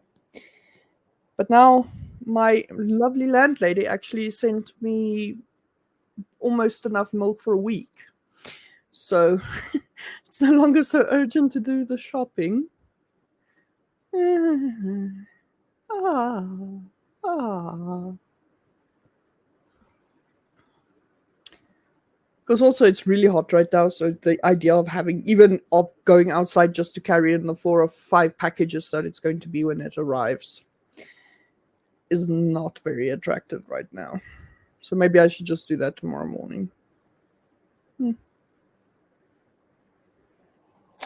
And then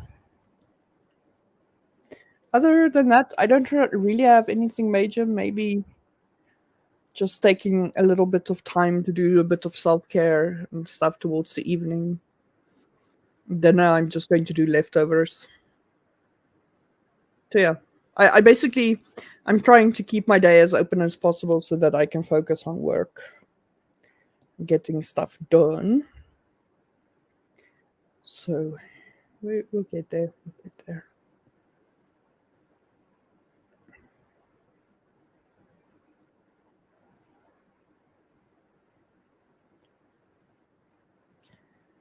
Right, 1 minute to go. Random hydration reminder. Don't forget to drink the beverage of your choice and move around if you haven't recently. Touch the grass outside if you can, because like on my side it's too hot. I don't want to go outside, and on the other side everyone's like hiding from the storms and the weather and stuff. So okay, touching grass probably not a practical suggestion. If you can, go do that for the rest of us. Have a snack if you haven't recently, or eat. Important thing is to remain fueled for more. Clara says, coffee! Yes, go make coffee. That is your first mission, should you choose to accept it. All right, we're about to start. We're going to do a 55-minute sprint. And that is probably going to be the longest sprint we're going to have for today. And we'll see how long we can keep going at that level. And again, for those of you in the back and for those of you who missed it when I said it before, these are long sprints. So if you need to take breaks in the middle, please do that. Please feel free to leave comments and all that stuff. I love it if you guys do that. Do what's best for you, because I know that this is long. At the moment, it's just for some reason my brain is like hooking in better with longer sprints at the moment. But I know some people can't, so please break it up into however long and however many sprints you need. All right, with that said, I'm going to count us down. I will see you guys in 55, starting in 5, 4, 3, 2, 1, and go.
All right, guys, time's up. Let me know how you did. I'm going to activate the 10-minute break timer.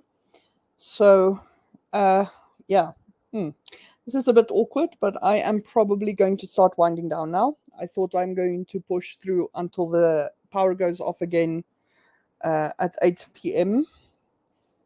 But my energy levels are going, and not so much the energy, but my focus. So I'm starting to feel mental fatigue now, and then it becomes useless to actually keep working because, yeah, I'm just reading.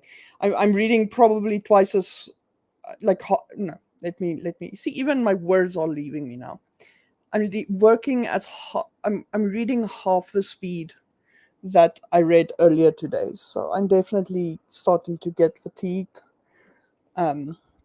which is annoying, but because I wanted to get more done. But you know what? I've actually done plenty.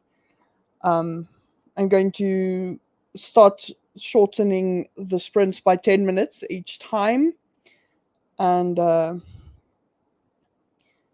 just, yeah, gently start winding down for the evening and kind of just chill the hell out because I realize the thing about it is it's 10 roughly 10 days that I have to finish this, and it's not a sprint. It feels like it is, but really it's not. It's a marathon, so I need to pace myself. Things will get easier. I just have to trust in that and go from there, because I also see that especially keeping in mind that I will keep sprinting like past the sprint now. I've already been streaming for 7.5 hours, which means I've effectively been working for about 7 hours already, which, considering the intensity of the work I'm doing right now, is a lot. So I think I'm going to wind down. It's probably going to be at least 2 more sprints before I stop, though. But yeah, it's definitely, I can feel it. I don't know, I can't describe it to you guys, but it's just like this. Yeah, just this sense of like, what am I doing? And then I will be literally be staring at the report I'm supposed to be reading, and it's just like, it's not. I can read it, but I can't really, and I can even comprehend it. But like this morning, where I was actually being like able to take what I've been reading and pull it to a further point in my mind. For example, like reading about uh, let's say the fact that they want to start an industrial park and how that could apply to my project. I can't do that right now. Like my brain isn't. It lost that elasticity, which means it's just really tired. So I'm just going to, yeah, just call it for now. But I will be back tomorrow. I will schedule a stream right now so that it is on the stream. I just need to check again what time the load shedding sessions will be tomorrow and Friday. Comments. Catherine asking, that's not Floofy with you, is it? No, Floof was here just now, but the one over here, that's Bean. That's the little kitty bits. She's also like a year old now. Her birthday and Chewy and her birthday are on the practically on the same day, give or take. But she's the one that was rescued from the street because someone picked her up in their office car park, and yeah, and yeah. So it's so she was so small, like I mentioned, she was so small I could put her in the palm of my hand like this. Now she's like a broad bean. We joke she's a broad bean, but yes, her name is Bean because we got her. She was born around this time, but we got her as we were gearing up for Christmas season, and we called her. Her actual real name is Cocoa Bean, but she's just Beanie. But because we were doing like things with cocoa and stuff for Christmas, so that's where she got her name from. We thought she was a boy when we got her, so her name was actually going to be Klaus Bean, like Santa Claus, but Klaus. But then when we discovered that she's a girl, we decided to call her Coco. But yeah, I just call her Beanie. And Kay took to calling her Kitty Bit, and now it's stuck. Every time she comes by, it's like, "Hi, Kitty Bit." Right, let's read some previous comments, and then I'll catch up again. Clara says it's been so rainy here and starting to get a little colder. And Clara wished us luck. But yeah, it looks like everyone's getting rain today.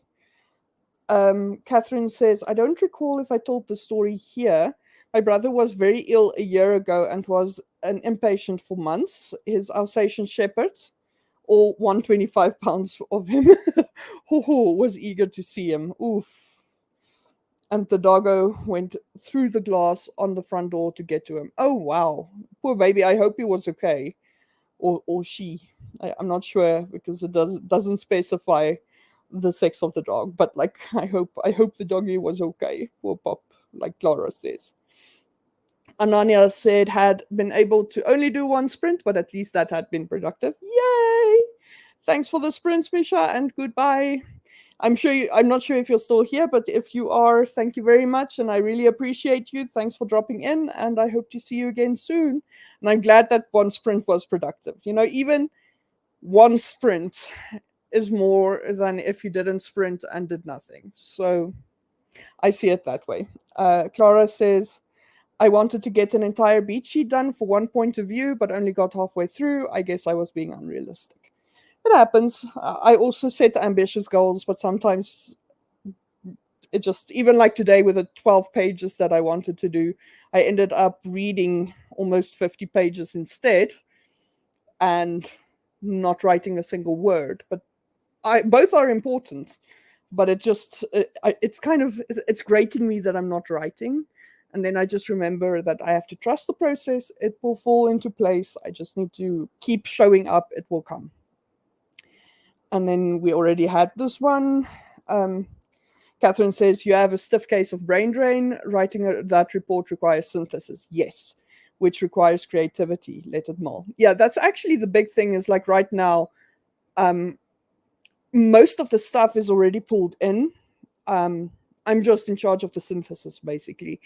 And because it's actually something, and I guess that's why I get paid for this, rather than some guy with a master's degree or whatever, is a lot of people, even with doctorates and stuff, aren't really good at synthesis. Like, it's amazing. I don't really know what it is that makes it like so challenging for people, but it's one of my secret superpowers, I suppose, is you can give me like 20 reports and I will read them and understand them, and then I can spit the information back at you in an essay that's actually quite interesting to read that you can post on your website. So that's like kind of where I got started, and that's why I started getting these jobs. But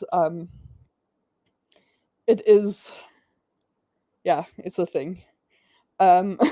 Catherine says it will probably be I will probably be here for most of the day tomorrow, and Bean is getting big. Yes, she really is. She looks almost like an adult cat, and at night when she comes to sleep on top of me, I almost get confused between her and Floof because of how heavy she's becoming.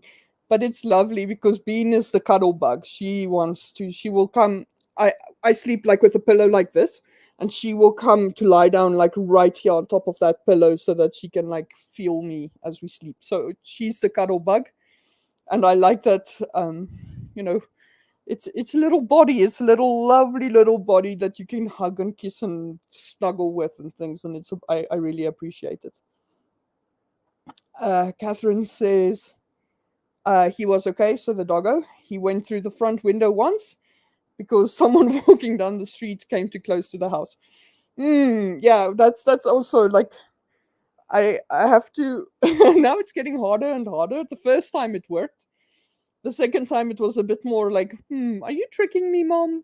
But every time I have to go get something from the gate. So like when someone is delivering something, I have to close the dog in the house because I know he's too fast. He'll get out of the gate the moment I open it. And it was yeah, but to get the dog to actually go into the house when I'm outside is actually really hard now, because he's like, I don't believe you, Mom. I know for a fact in previous times. But he is, yeah, Suju is another creature, and it's like one of those of like, let's go outside, and he's like, very excited about this. This is very suspicious. So yeah, it's in life with a German Shepherd, I guess. But yeah, I'm he literally, the thing about it is he jumps so high that even with the gate closed, I'm sometimes worried that he can get at the delivery guy, because he's jumping so that he's like head and shoulders above the edge of the gate already. So I actually don't want him to see them, because I don't want him to realize he can jump over the gate, because otherwise then I am going to have it's going to be a nightmare. So I'm just trying to prevent that from happening. But yeah, he is like that dog is something else.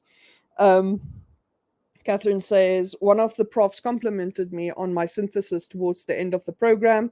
I was surprised. I hadn't realized that so many people have problems with analysis and synthesis. Yeah, it's actually,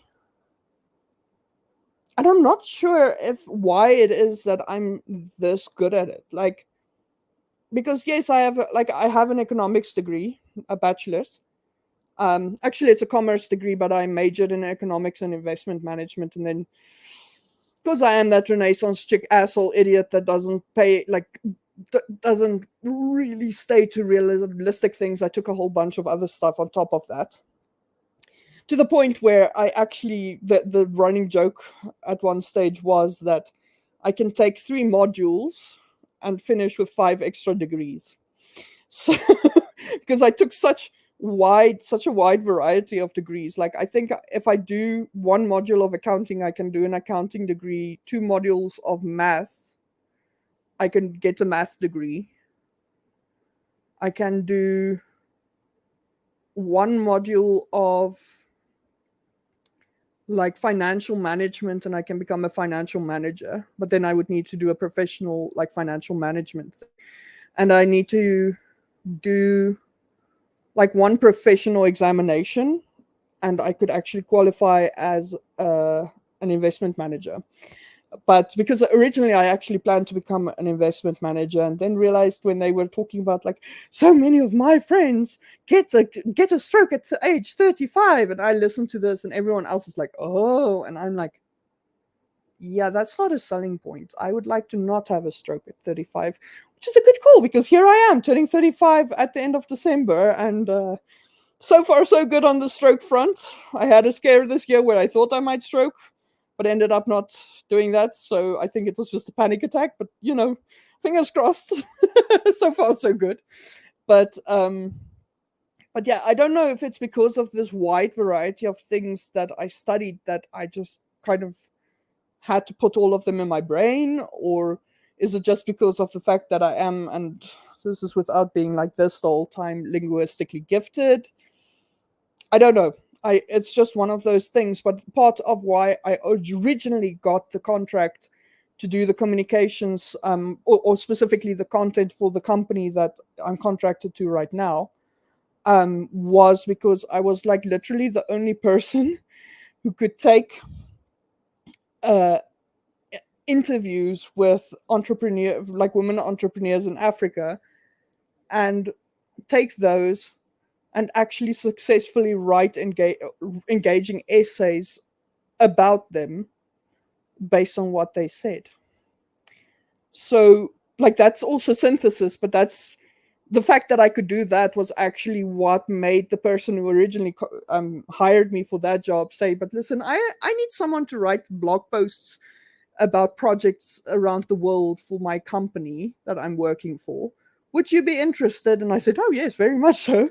And then that's where it started with here are these project documents. Can you please reduce them down into 500 word to 1,000 word essays that are interesting? But yeah, I guess I'm lucky, but it is definitely a thing where I can notice at the rates and the way that my rates are increasing for the specific type of work, that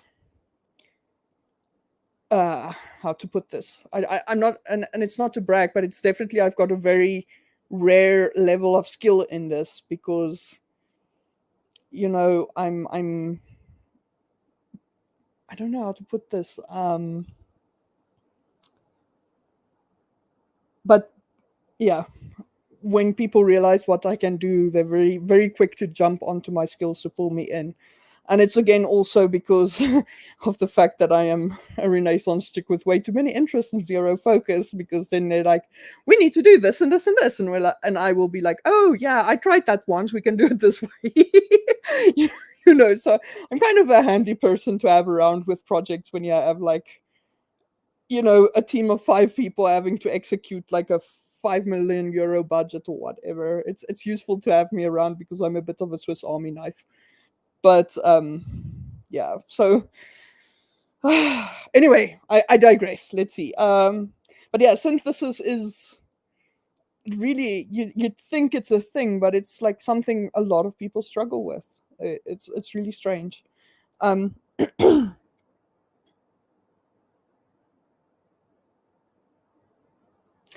Clara saying, "Oh God, I have colleagues with those kinds of health issues. It's fudged up, and I want to get out of here as soon as I can. Good on you for realizing before actually committing to the career." Oh yeah, definitely. No, that was. I will actually also admit like that where I was like stroking out at 35.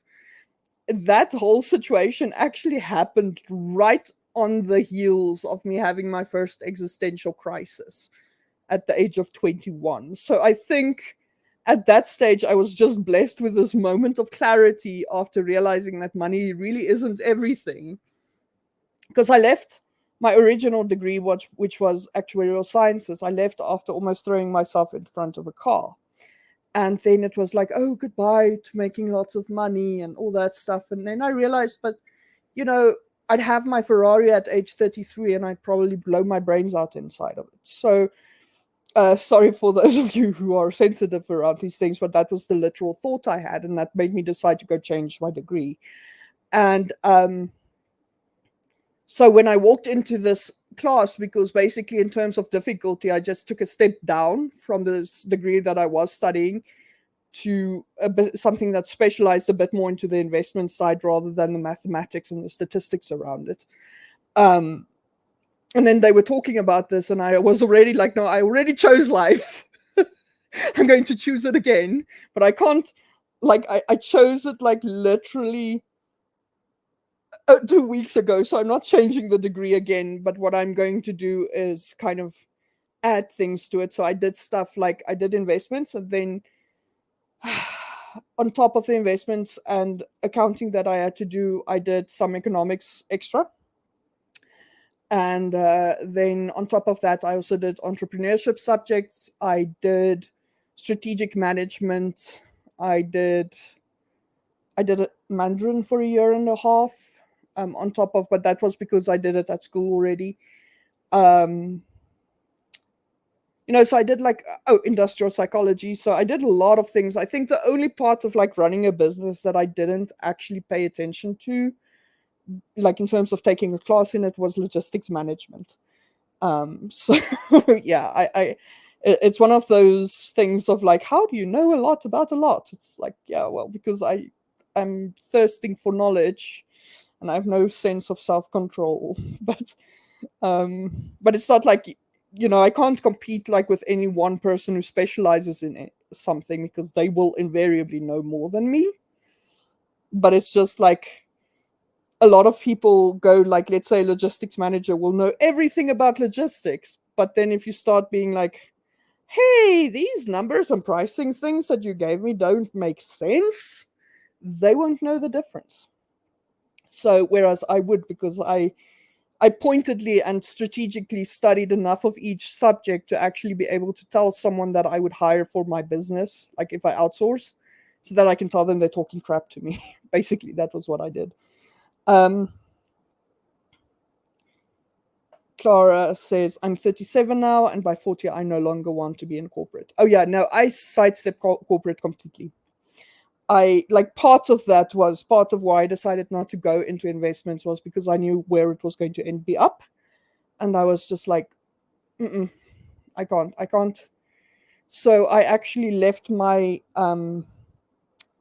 university and started my own business with my mom.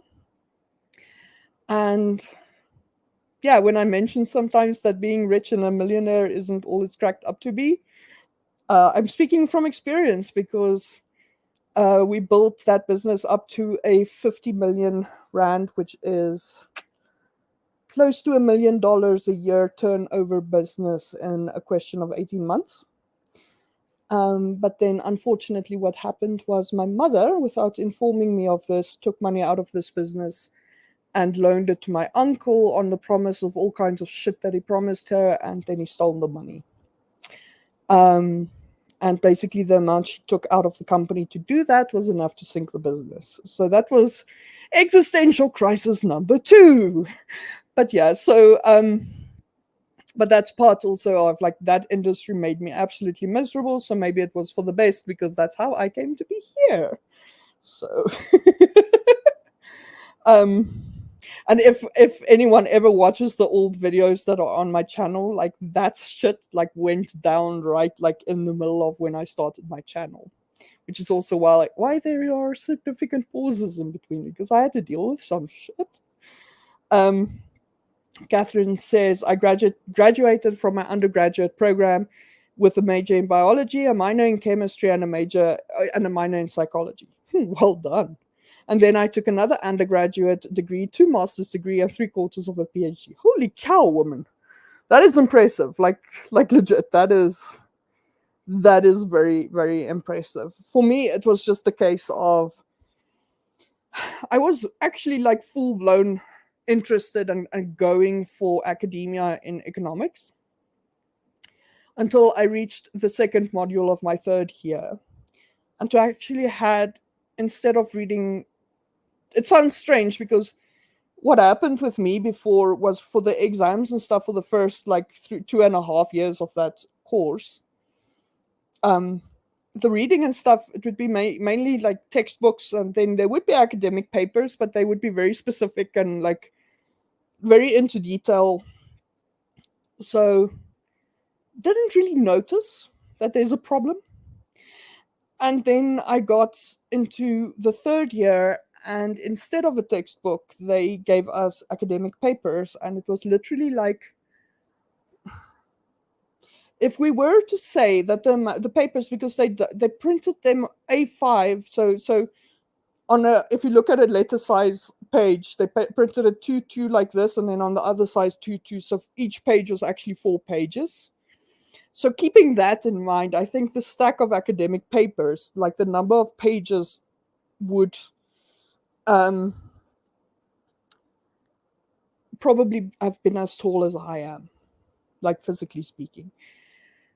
And those were academic papers, and I hated every single fucking one of them, because by that time I also started writing fiction and stuff, and coordinating with other writers and interacting with them and doing critiques and stuff. So by that time I'd learned to write like very elegantly, if I can put it that way. Again, I know, but for me the sign of intelligence is to get your point across in as few words as necessary. And then you get to these academic essays, and they're all written in what I call academic ease, and it is just like the circumlocution and verbosity of those sentences just drove me out of my fucking mind. And you even get like, you sometimes read it, and I don't know if it's my attention span not being what it's supposed to, or just the fact that they lost track of what they were saying. Like, you know, when you get to like 40 words in a sentence, and the end of the sentence has nothing to do with the beginning, then you have to be concerned. So, like, and reading that stuff and trying to understand, like, because I understood the classes, like sitting there and discussing this stuff with the teacher, I would understand, but then go home and then read this shit, and it's just like, I don't, like, is this even English? And I just reached a point, it actually came to a point where I got 0 for that exam because my brain would not register any of it.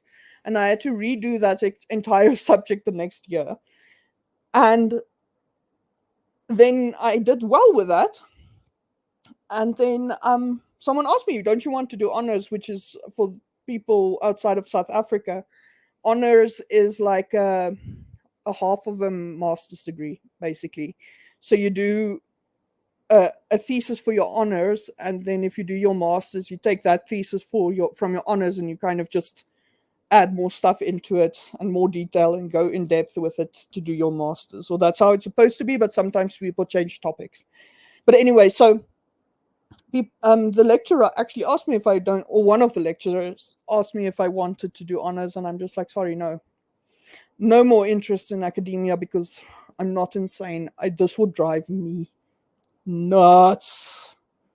It would have made me insane. So I literally, it was that subject was so bad that it was interesting, but like the sources they used literally put me off of academia. It was like that bad.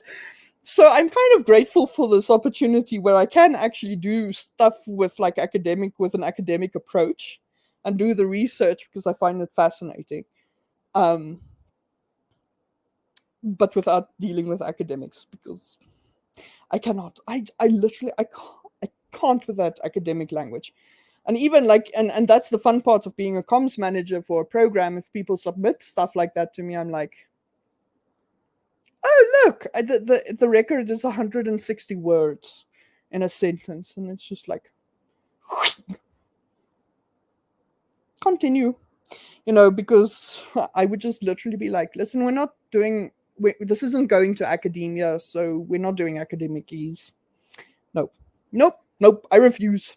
Je refuse. And it's just, I don't know if it was so bad for you, Catherine, but like in economics, that was like, sorry, I'm venting, but that even now it causes non flashbacks to think about it. Clara says, Lady, all of these mixed qualifications are amazing for writing really cool stuff that only you can write. Yeah, definitely. Catherine also saying thanks. Catherine says, we know a lot about a lot because we worked for it. Yes. Clara saying, wow, that's crazy rough. Yep.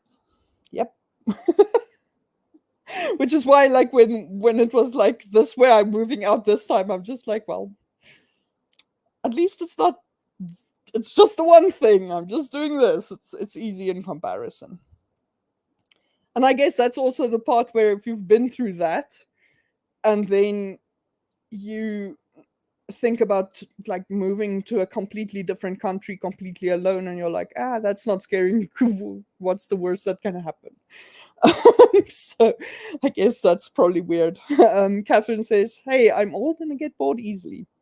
Hey, it's still a valuable and worthwhile way to spend your time. And Catherine says, you make an observation in the field and then you have to search for 3 sources to recite. Catherine says, I tended to look for qualitative research papers because I hate reading the stats.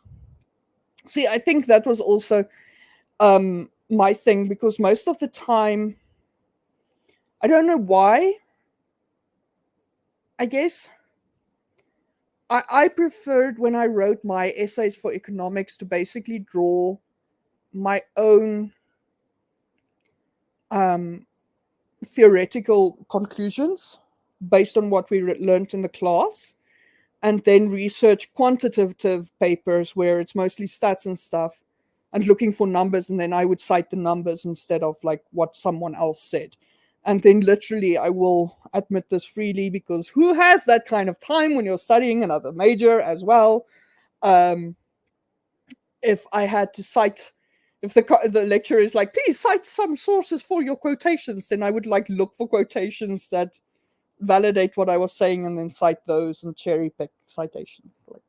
But anyway, that it was, so I guess that was why, like, the amount of BS that comes through in some of the papers didn't really come through to me because I would literally kind of skip over the written stuff because I was looking for stats. Um, but then again, I also loved math. Like that's also why um, I got into a degree, the first degree, the one that nearly made me jump in front of a car, was actually one that only allowed like the top 1% of math students in the country into the course. So, um, but it wasn't the math that depressed me, it was actually the culture of that industry, which is sad because, in case you guys were wondering about the industry, that would be insurance and pensions and banking. And then we had at that same time as well, because my first year was the same year as the financial crisis that happened because of people being greedy assholes and because of products designed by people like the people in the course that I was studying for. And then they would literally, and then you listen to the lecturers talking and how everyone around you is laughing at jokes, and then you realize that this shit isn't a bug, but a feature. So, yeah, and that part of it was what got to me where I was like, I cannot with this anymore. So I left. But it was I've been through some intense shit, guys. Anyway, all right, but I've been talking way too long. Let's jump to our next sprint. I am going to make this a 45-minute one. And I am going to disappear for a little bit because I need to go check that the doggo has food and water. And yeah, decide if I'm hungry. All right, so with that said, I'm going to count us down. 5, 4, 3, 2, 1, and go.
And time's up, lovely peeps. Let me know how you did.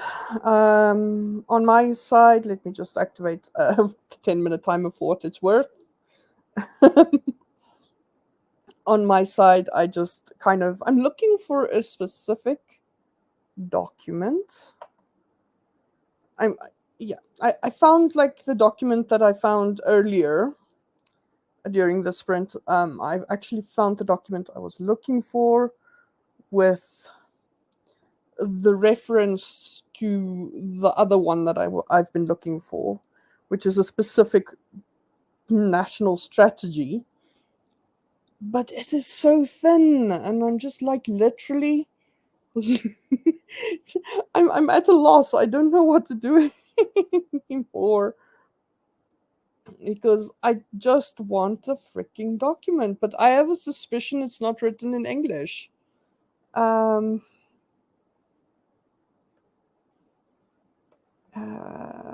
Let's see, PDF. So I'm just literally, I want to like at least scan the original document. And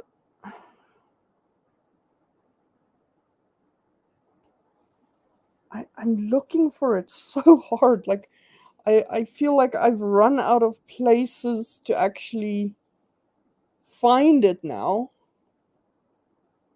But the thing about it is also this document, this strategy, is their overarching framework. Oh wait, maybe this. It's like a strategic framework from which they draw all of their plans. And I want to refer to this.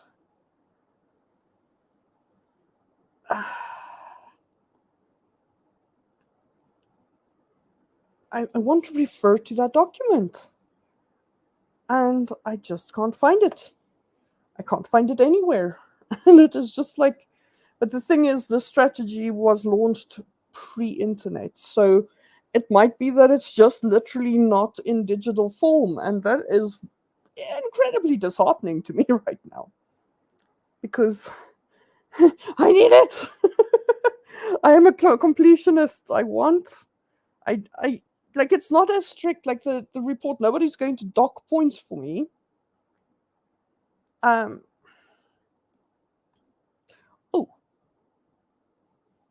Oh, wait, I think I might have found it. Just fingers crossed. The thing about it is, I am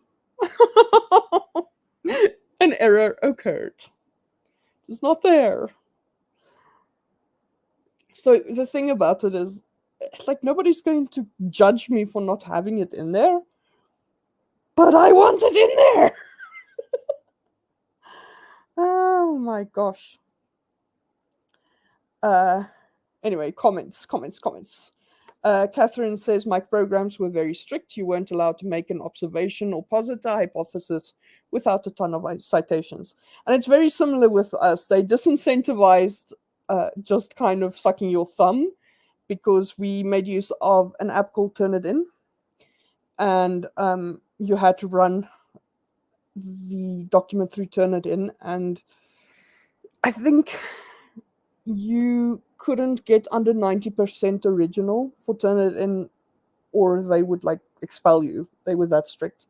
So you had to cite like everything. But that's also because of that. And, again, I was doing a double major, so I was just like, well, I know all this is right, but I can't cite my handbook. So I'm just going to find other people to cite. But it was very, like, it wasn't the best way to do it, and I know that. But that said, I actually got, like, distinctions for my papers. It was just when I got to the exams that I just completely failed. But the reason for that is, for some reason, I had the immense fortune of always having my most difficult subjects being like literally day 1, day 2, day 3 of the exam, like very early on, like immediately after each other. So it was incredibly difficult to prepare. And I think it was partially that, plus my anxiety that I didn't have diagnosed at the time. And all that stuff came back to bite me in the ass. But hey, I've got my degree, so I survived. but the but yeah, with the citations, I admit to cherry picking a little bit, but like not in a way that uh, weakened my paper, if I can put that way. Like I didn't mess with data or stuff like that. I just specifically looked for things that worked to motivate the written portions, if I can put it that way. But I always looked at the data first to as a departure point for my argument, if I can put it that way. And then used any citations as buttresses for that argument instead of like reading a lot of qualitative papers to kind of determine whether I was right or wrong. I just went about making an argument and making that argument as good as possible. Catherine says, make sure you feed the dog so that he doesn't eat the house. Yes, I did that, and I also gave him a treat because my lovely landlady sent pet cat food and dog food, like wet food for them to munch on. So I gave them a treat tonight because it's nice and cool for them with all this heat going on. But I have to say, my cats, I raised them on kibble, and they're looking at the wet food like, what the fuck is this? But yeah, so I'm just going to repeat my comment there because it was broken up so badly in YouTube. Um, so I said about this strict citation, we had a very strict no plagiarism rule. So everything got cited as far as possible, but I didn't do the work back then like I do now. What I said wasn't so much informed by my research as motivated by that. That said, the word counts were relatively low, so there wasn't really space to fully investigate anything. And by that, I mean, I think the longest essay I had to write for my bachelor's was like 5,000 words. But then we would do, I think, 3 or 4 essays a year of that length, but on different subjects. So it was just long enough to really discuss a specific argument. And yeah, I realized that what we were fed as standard was very orthodox, like economic stuff that later on, with further reading up and stuff, because I am a bit of a geek, I've come to learn probably wasn't correct. So, or not correct, but like uh, incomplete, I think is a better way. But like, other than something like trickle down economics, which is just absolute straight up bullshit. But one of the best papers I did, and that has maintained an interest of mine that still remains, and I think informs what I'm doing now for policy stuff. It was like this question that I addressed about, does income equality stimulate economic growth, or does economic growth stimulate income equality? And I actually, back then, again, trickle down economics was still very much the normal thing to assume. But then I looked at the data and realized that no, we were actually doing better economically speaking whenever we were more even, like more, when our what do you call it, Gini coefficient was indicating a greater income parity between the upper and lower classes.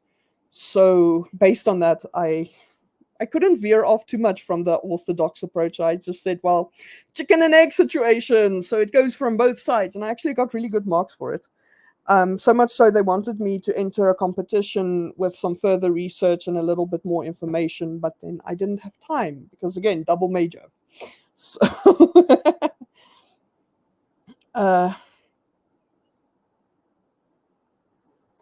and Catherine also saying, yeah, we had to submit each paper to an anti-plagiarism program to turn in the result. Yeah, definitely. And oh boy.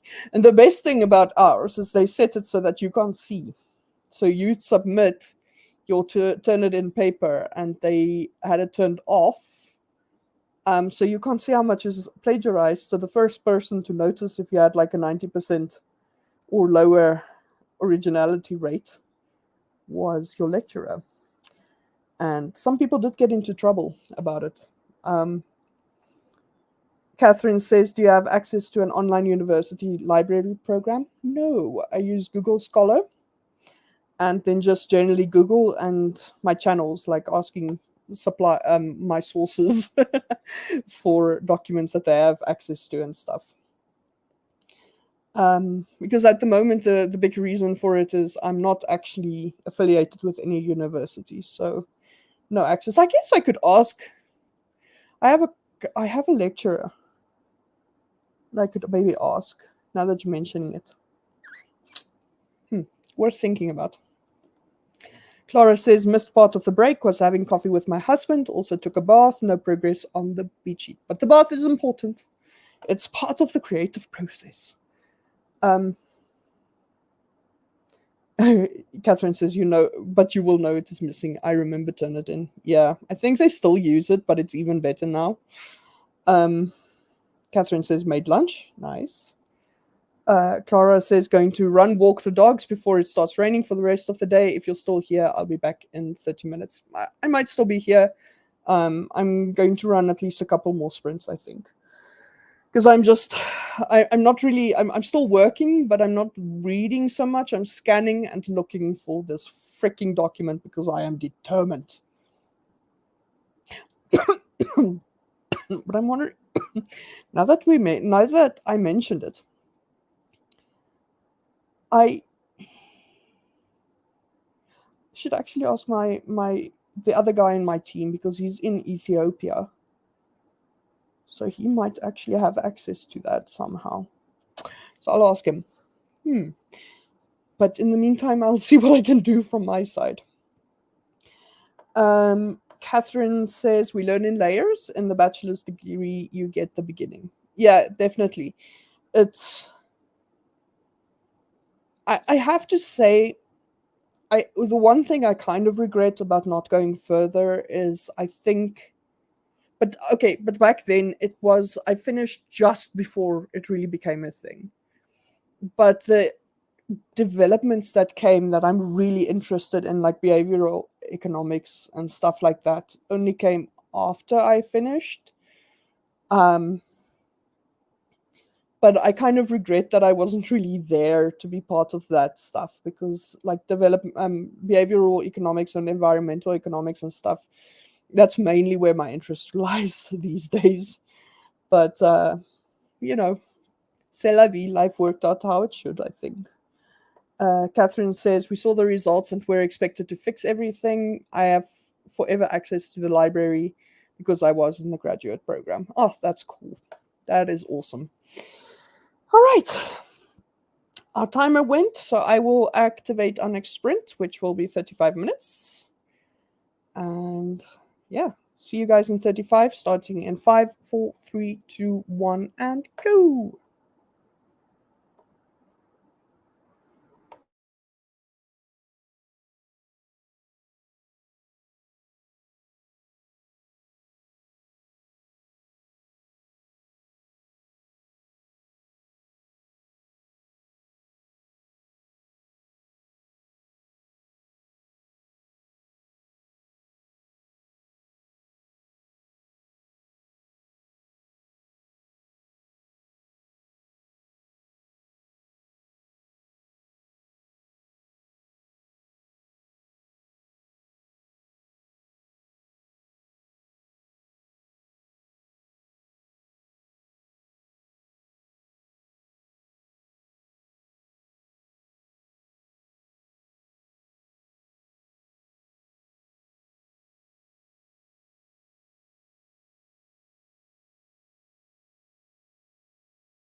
And time's up, lovely peeps. Let me know how you did. I am going to activate the 5-minute break because we're now in the shorter sprints period. So, yeah, let me know how it's going.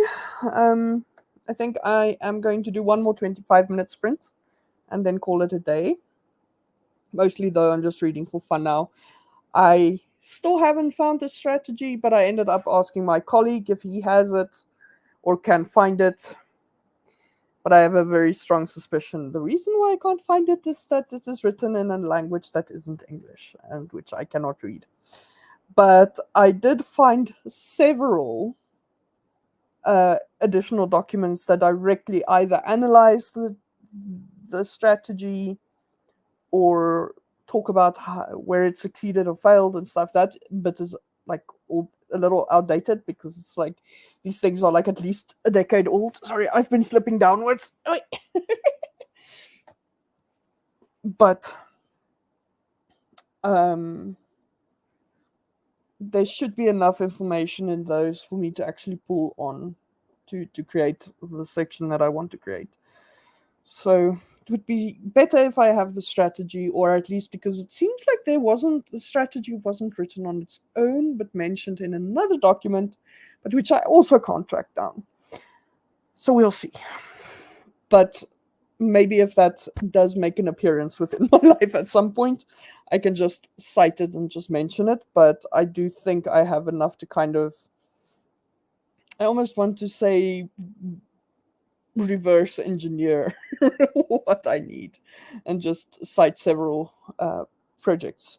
Because basically, what it is it's this. Okay, I did mention it before, but it's like this framework they use as the departure point for every uh, policy document that they've released in this industry since the 1990s. So I just want to kind of say, okay, so this was where it started.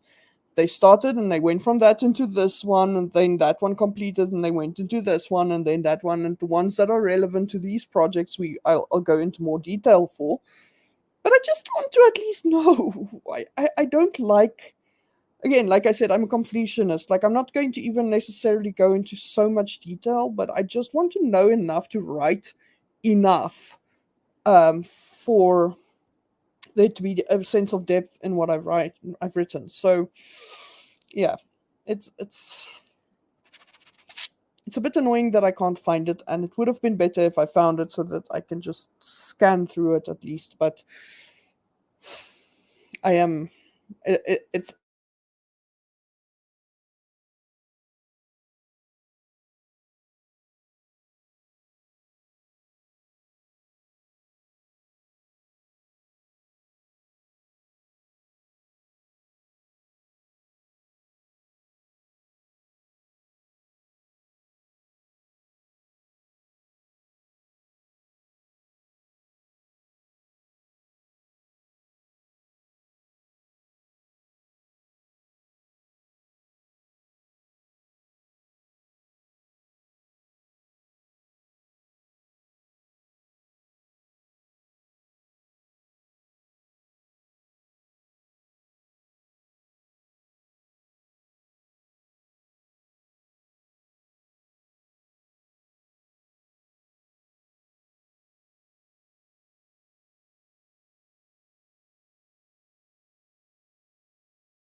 Guess who forgot about load shedding? Yeah. So, yeah, load shedding is here. I was about to say it is 8 p.m. I am going to call it a day. And then, and ESCOM, our local power utility, decided to call the day for me. So I'm going to actually not do a further sprint because I've completely forgot about load shedding. And so I am going to say thanks to everyone. I'm currently on data, so if the signal is weak, I'm very sorry. I just wanted to say goodbye properly and then end the stream. So thanks to everyone who showed up today. Always appreciated. And yeah, I will be back tomorrow after the next load shedding session in the morning is over. And yeah, take care. Tell your loved ones that you love them. And again, if you celebrate, happy Thanksgiving. And I hope you have a good time with your family. And with that, I will see you guys tomorrow.